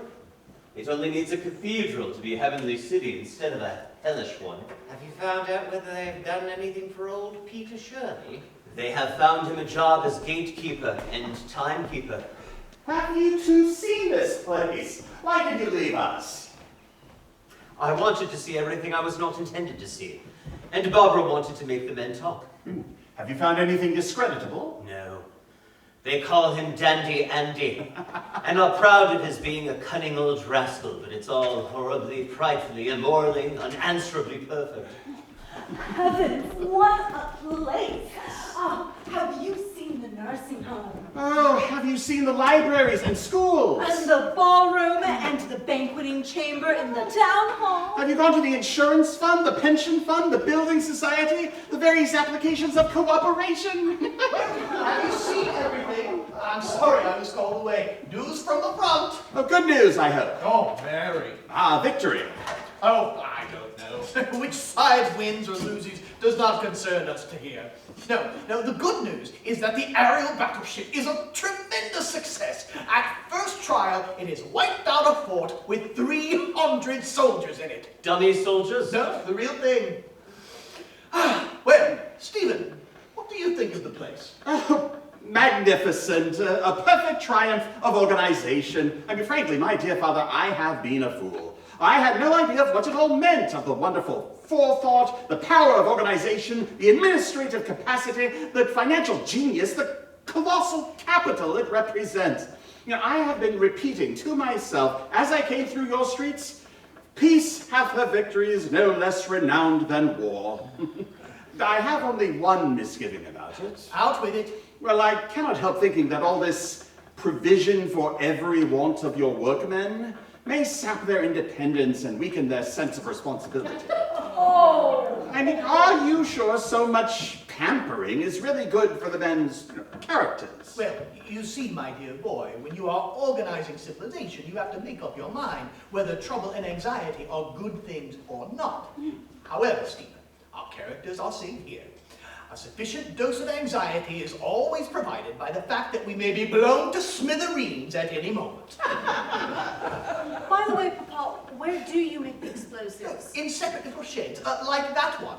When one of them blows up, it costs very little, and only the people quite close to it are killed. At the same moment, the door of the shed is thrown abruptly open, and a foreman in overalls and list slippers comes out on the little landing and holds the door open for Lomax, who appears in the doorway. Oh, my good fellow, you needn't get into a state of nerves. Nothing's going to happen to you, and I suppose it wouldn't be the end of the world if anything did. A little bit of British pluck is what you need, old chap. Anything wrong, Bilton? The gentleman walked into the high explosive shed and lit a cigarette, sir. Ah, That's all. quite so. Do you happen to remember what you did with the match? Oh, come, I'm not a fool. I took jolly good care to blow it out before I chucked it away.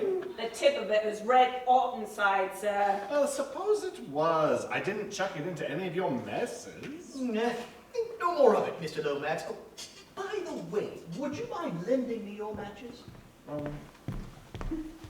Certainly. Thank you. Let me see this place. And why not? Never mind why. You shouldn't have, that's all. To think of all of that being yours, and to think you've kept it all to yourself all these years. It does not belong to me. I belong to it. It is the undershaft inheritance. I don't ask for it any longer for Stephen. He has inherited far too much of your perversity to be fit for it. But Barbara has ranked as well as Stephen. Why should not Adolphus succeed to the inheritance? I could manage the town for him, and he can look after the cannons if they really are necessary. I should ask nothing better if Adolphus were a foundling. He is exactly the sort of new blood that is wanted in English business, but he's not a foundling, and that's the end of it. Not quite. I think, mind, I am not committing myself in any ways to my future course, but I think the foundling difficulty can be got over. What do you mean? Well, I have something to say that is in the nature of a confession. Confession? Oh, I say. Yes, a confession. Listen, until I met Barbara, I thought myself in the main an honorable, truthful man, because I wanted the approval of my conscience more than I wanted anything else. But the moment I saw Barbara, I wanted her far more than the approval of my conscience. Adolphus! It is true, you accused me yourself, Lady Britt, of joining the army to worship Barbara, and so I did.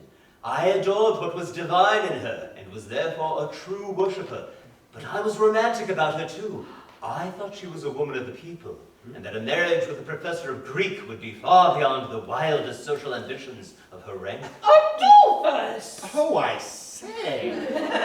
When I learnt the horrible truth, What do you mean by the horrible truth? that she was enormously rich, that her grandfather was an earl, that her father was the Prince of Darkness, and that I was only an adventurer trying to catch a rich wife, then I stooped to deceive about my birth. Your birth? Now, Adolphus, don't dare to make up a wicked story for the sake of these wretched cannons.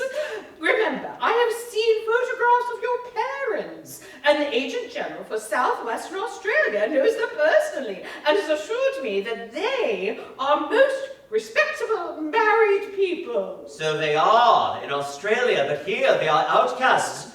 Their marriage is legal in Australia, but not in England. My mother is my father's deceased wife's sister, and in this island, I am consequently a foundling. I say. Is the subterfuge good enough, Machiavelli? Biddy, this may be a way out of this difficulty. Now, you are an educated man. That is against tradition. Greek has not destroyed my mind, it has nourished it. Besides, I did not learn it in an English public school. Well, I cannot afford to be too particular. You have cornered the foundling market. Let it pass. You are eligible, Euripides. You are eligible. Take care. There is an abyss of moral horror between me and your cursed aerial battleships. Never mind the abyss for the present. Let us settle the practical details and let your final decision be open. You know that you will have to change your name. You object to that?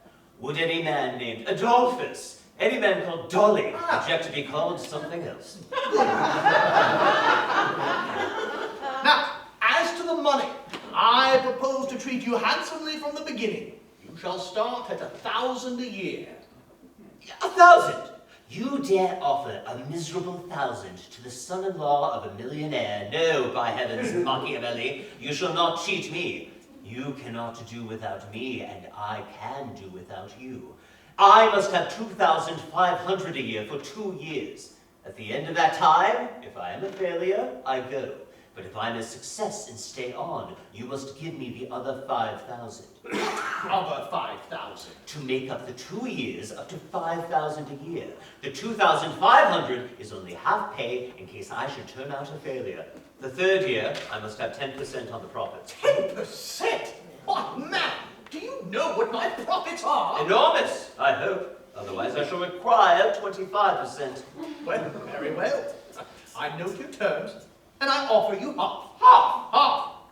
You call yourself a gentleman, and you offer me half. I do not call myself a gentleman, and I offer you half. This to your future partner, your successor, your son-in-law. You are selling your own soul, Dolly. Not mine. Leave me out of the bargain, please. Come, I will go a step farther for Barbara's sake. I will give you 3/5, but that is my last word. Done. A ton in the eye? Why, I only get 800, you know. By the way, I am a classical scholar, not an arithmetical one. Is 3/5 more than half or less? More, of course. I would have taken 250. How you can succeed in business when you are willing to pay all that money to a university don who is obviously not worth a junior clerk's wages. You are a shark of the first order, Euripides. All the better for the firm. Is the bargain closed, Dolly? Does your soul belong to him now? No, the price is settled. That is all. The real tug-of-war is still to come. What about the moral question? There is no moral question matter at all, Adolphus. You must simply sell cannons and weapons to people whose cause is right and just, and refuse them to the foreigners and criminals. No, none of that. You must keep the true faith of an armorer, or you do not come here. What on earth is the true faith of an armorer? To give arms to all men who offer an honest price for them, without respect to persons or principles, to aristocrat and republican, to capitalist and socialist, to Protestant and Catholic, to burglar and policeman, all nationalities, all faiths, all follies, all causes, and all crimes. Oh, the first undershot wrote up in his shop, "If God gave the hand, let not man withhold the sword." The second wrote up, "All have the right to fight, none have the right to judge." The third wrote up, "To man the weapon, to heaven the victory." The fourth had no literary turn, so he did not write anything. But he sold cannons to Napoleon under the nose of George III. The fifth wrote up, "Peace shall not prevail save with a sword in her hand." The sixth, my master, was the best of all. He wrote up, "Nothing is ever done in this world until men are prepared to kill one another if it is not done." After that, there was nothing left for the seventh to say. So he wrote up simply, "Unashamed."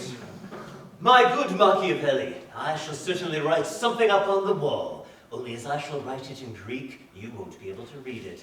And I shall sell cannons to whom I please and refuse them to whom I please. So there. From the moment you become Andrew Undershaft, you will never do as you please again. Don't come here lusting for power, young man. If power were my aim, I should not come here for it. You have no power. Oh, none of my own, certainly. Father, do you know what you are saying? Or are you laying a snare for my soul? Don't listen to his metaphysics, Barbara. The place is driven by the most rascally part of society, the money hunters, the pleasure hunters, the military promotion hunters. Not necessarily. Remember the armorer's fate. I will take an order from a good man as cheerfully as from a bad one. If you good people prefer preaching and shirking to buying my weapons and fighting the rascals, don't blame me. I can make cannon. I cannot make courage and conviction. Bah, you tire me, Euripides, with your morality mongering. Ask Barbara. She understands. Tell him, my love, what power really means. Before I joined the Salvation Army, I was in my own power. The consequence was that I never knew what to do with myself. When I joined it, I had not time enough for all the things I had to do. Just so. And why was that, do you suppose? Yesterday, I should have said because I was in the power of God. But you came and showed me that I was in the power of bodger and undershaft. Today, I feel... How can I put it into words? Sarah, do you remember the earthquake at Cannes when we were little children? How little the surprise of the first shock mattered compared to the dread and horror of waiting for the second. That is how I feel in this place today. I stood on the rock I thought eternal, and without a word of warning it reeled and crumbled under me. I was safe with an infinite wisdom watching me, an army marching to salvation with me.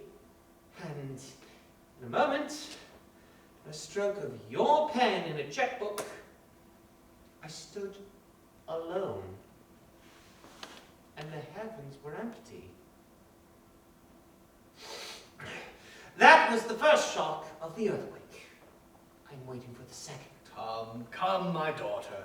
Don't make too much of your little tin pot tragedy.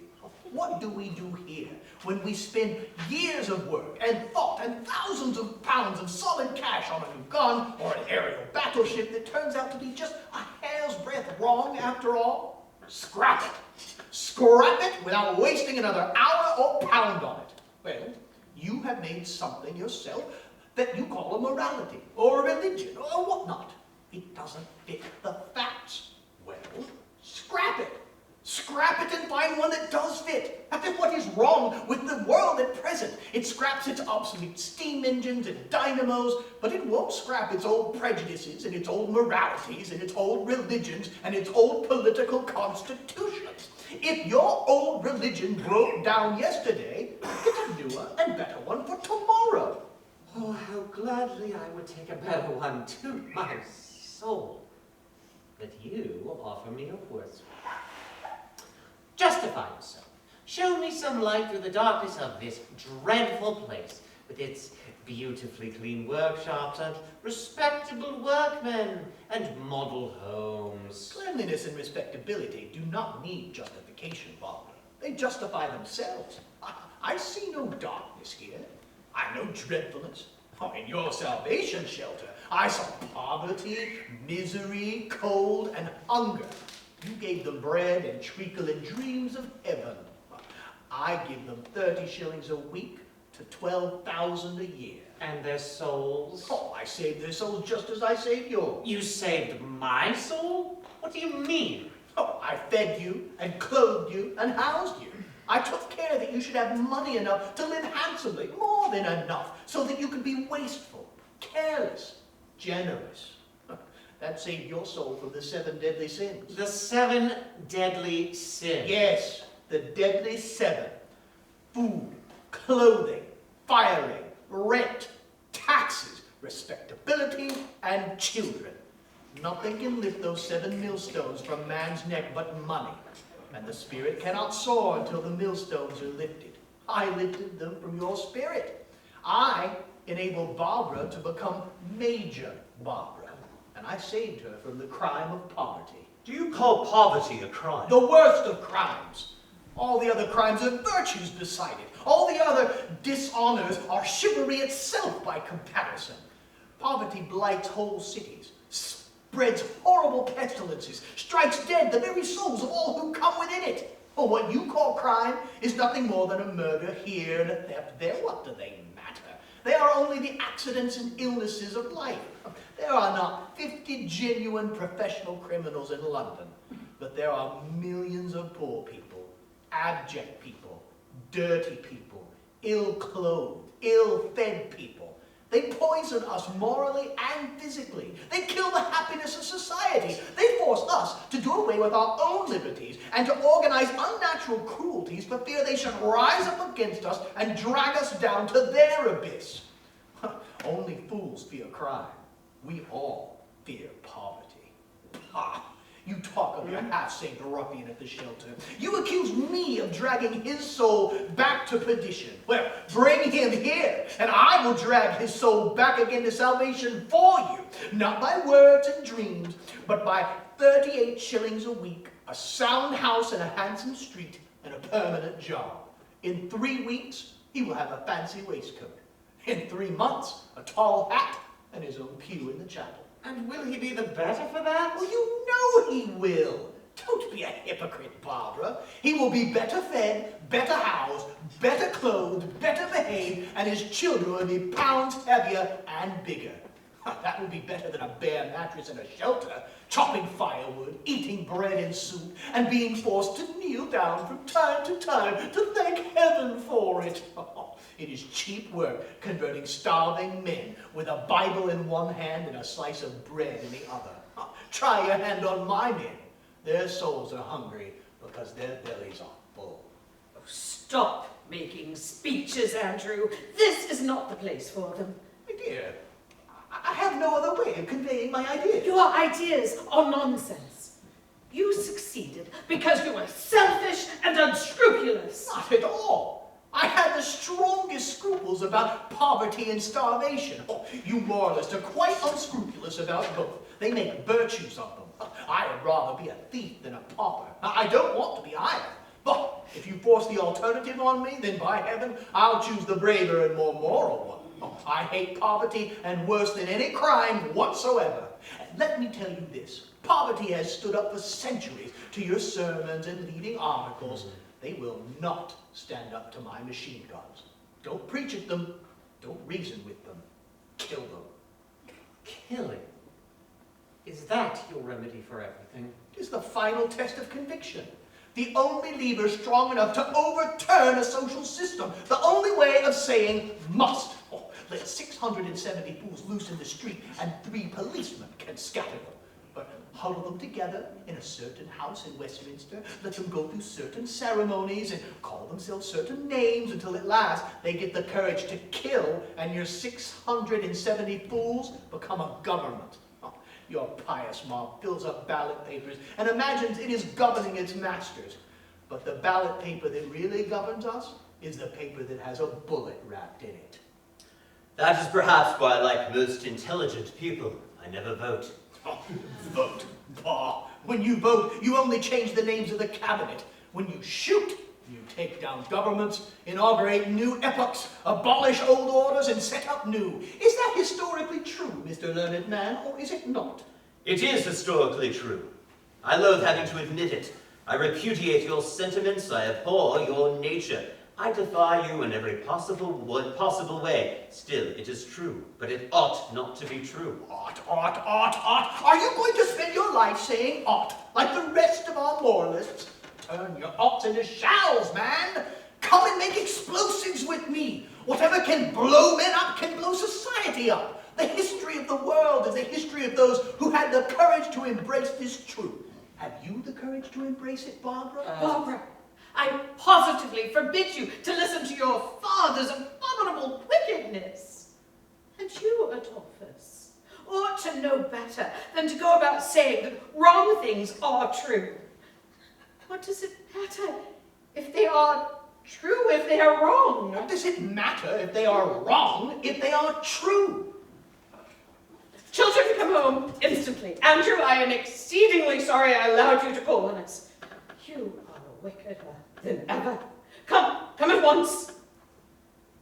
It's no use running away from wicked people, Mama. It is every use. It shows your disapprobation of them. It does not save them. I can see that you are going to disobey me. Sarah, are you coming home or are you not? I dare say it's very wicked of Papa to make cannons, but but I don't think I shall cut him on that account. The fact is, there is a certain amount of tosh about this notion of wickedness. It doesn't work. You must look at facts. Not that I would say a word in favor of anything wrong, but then you see, all sorts of chaps are always doing all sorts of things, and we have to fit them in somehow, don't you know? What I mean is that you can't go cutting everybody, and that's about what it comes to. Perhaps I don't make myself clear? You are lucidity itself, Charles. Because Andrew is a successful man and has plenty of money to give Sarah, you will flatter him in his wickedness. Biddy. Don't you dare call me Biddy!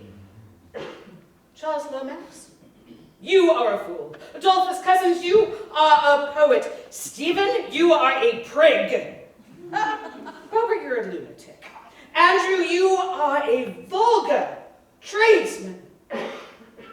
Now you all know my opinion, and my conscience is clear at all events. My dear, you are the incarnation of morality. Your conscience is clear and your duty done when you have called everybody names. Come, Euripides. It's getting late, and we all want to go home. Make up your mind. Understand this, you old demon. Adolphus? Let him alone, Biddy. Proceed, Euripides. You have me in a horrible dilemma. I want Barbara. Like all young men, you greatly exaggerate the difference between one young woman and another. Quite true, darling. I also want to avoid being a rascal. You lust for personal righteousness, for self-approval and what you call a good conscience, for what Barbara calls salvation, for what I call patronizing people who are not as lucky as yourself. I do not. All the poet in me recoils from being a good man. But there are things in me I must reckon with. Pity. Pity, the scavenger of misery. Well, love. I know. Oh, do you love the English? No. Every Englishman detests the English. We are the wickedest nation on earth, and our success is a moral horror. That is what comes of your gospel of love, is it? May I not love even my father-in-law? Who wants your love, man? By what right do you take the liberty of offering it to me? I will have your due heed and respect, or I will kill you. But your love? Oh, damn your impertinence. May not be able to control my affections. You are fencing, Euripides. You are weakening. Your grip is slipping. Come, try your next weapon. Pity and love have broken in your hand. Forgiveness is still left. No, forgiveness is a beggar's refuge. I am with you there. We must pay our debts. Well said. Come, you will suit me. Come, man, choose. But perhaps Barbara will not marry me if I make the wrong choice. Perhaps not. You hear? Father, do you love nobody? I love my best friend. And who is that? My bravest enemy. That is the man who keeps me up to the mark.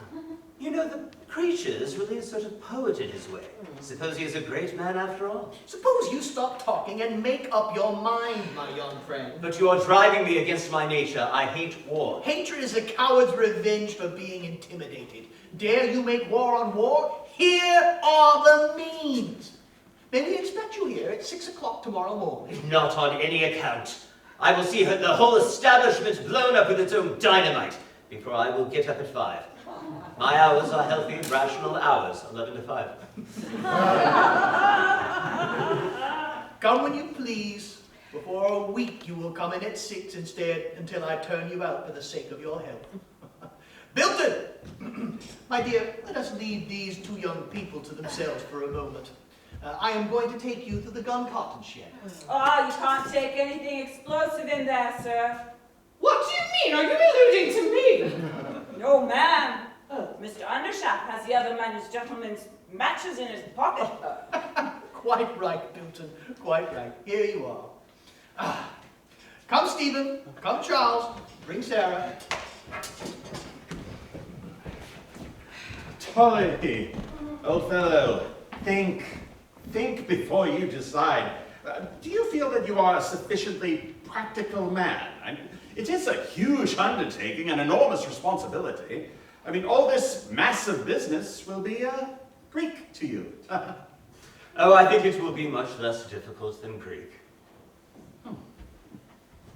Barbara, I am going to accept this offer. I thought you would. You understand, don't you, that I had to decide without consulting you. If I had thrown the burden of the choice on you, you would sooner or later have despised me for it. Yes. I did not want you to sell your soul for me any more than for this inheritance. It is not the sale of my soul that troubles me. I have sold it too often to care about that.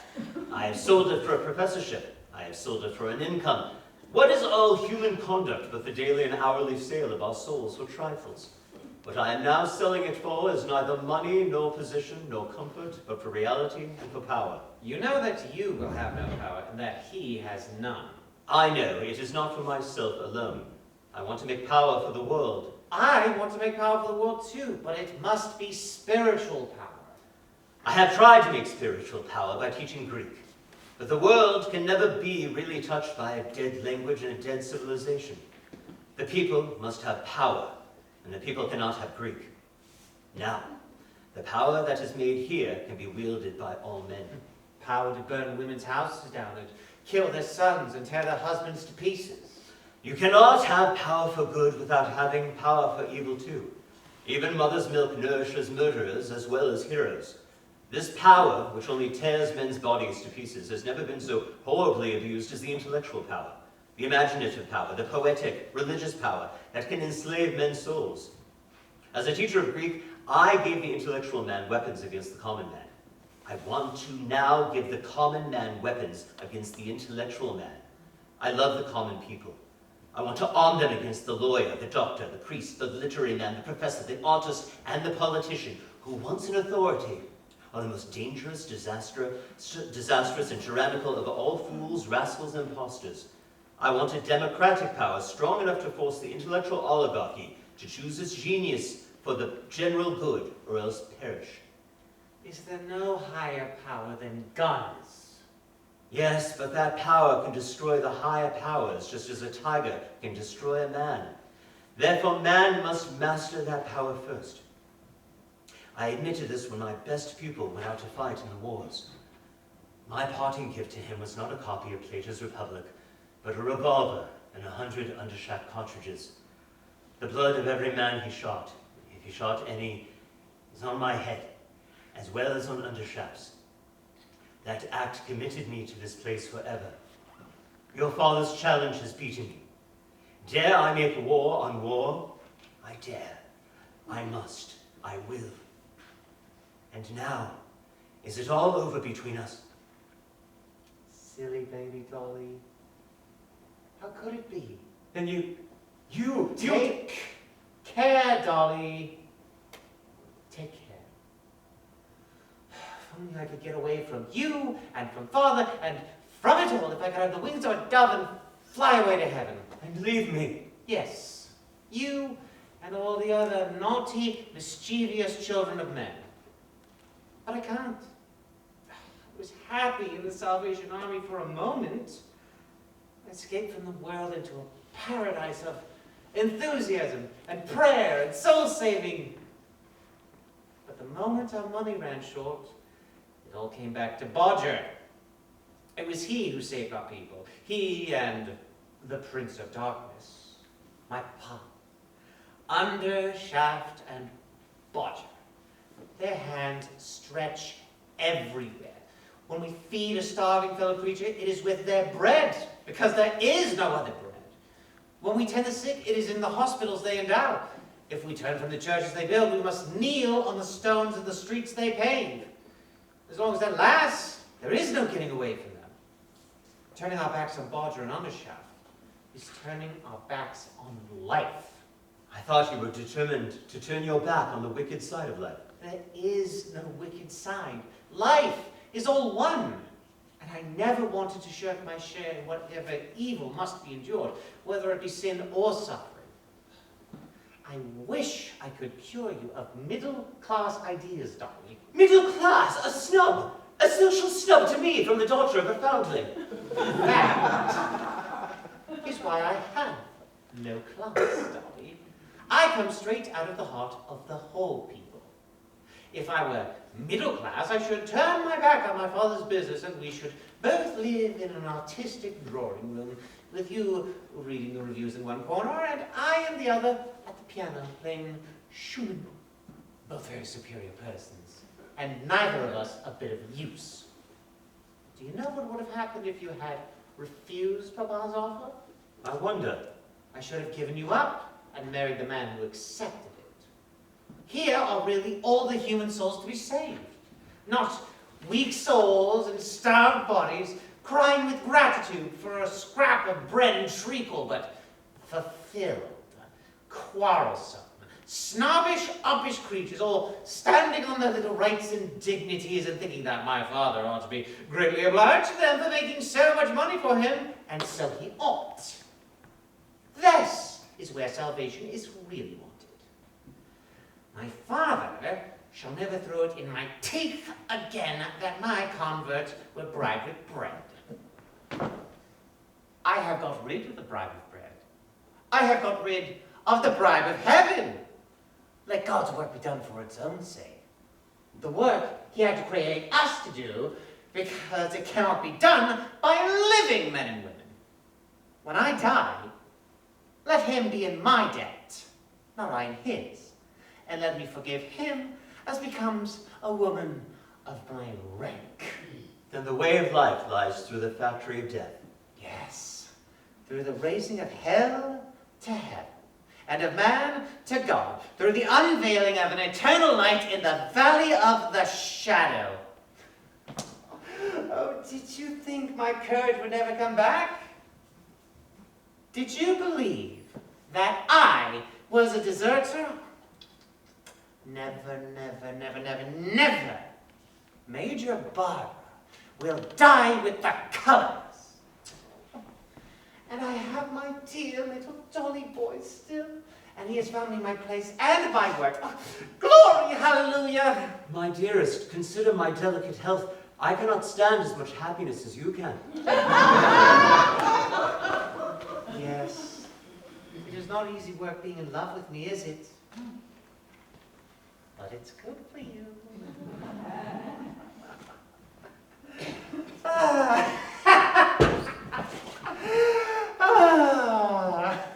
Well, what does she say?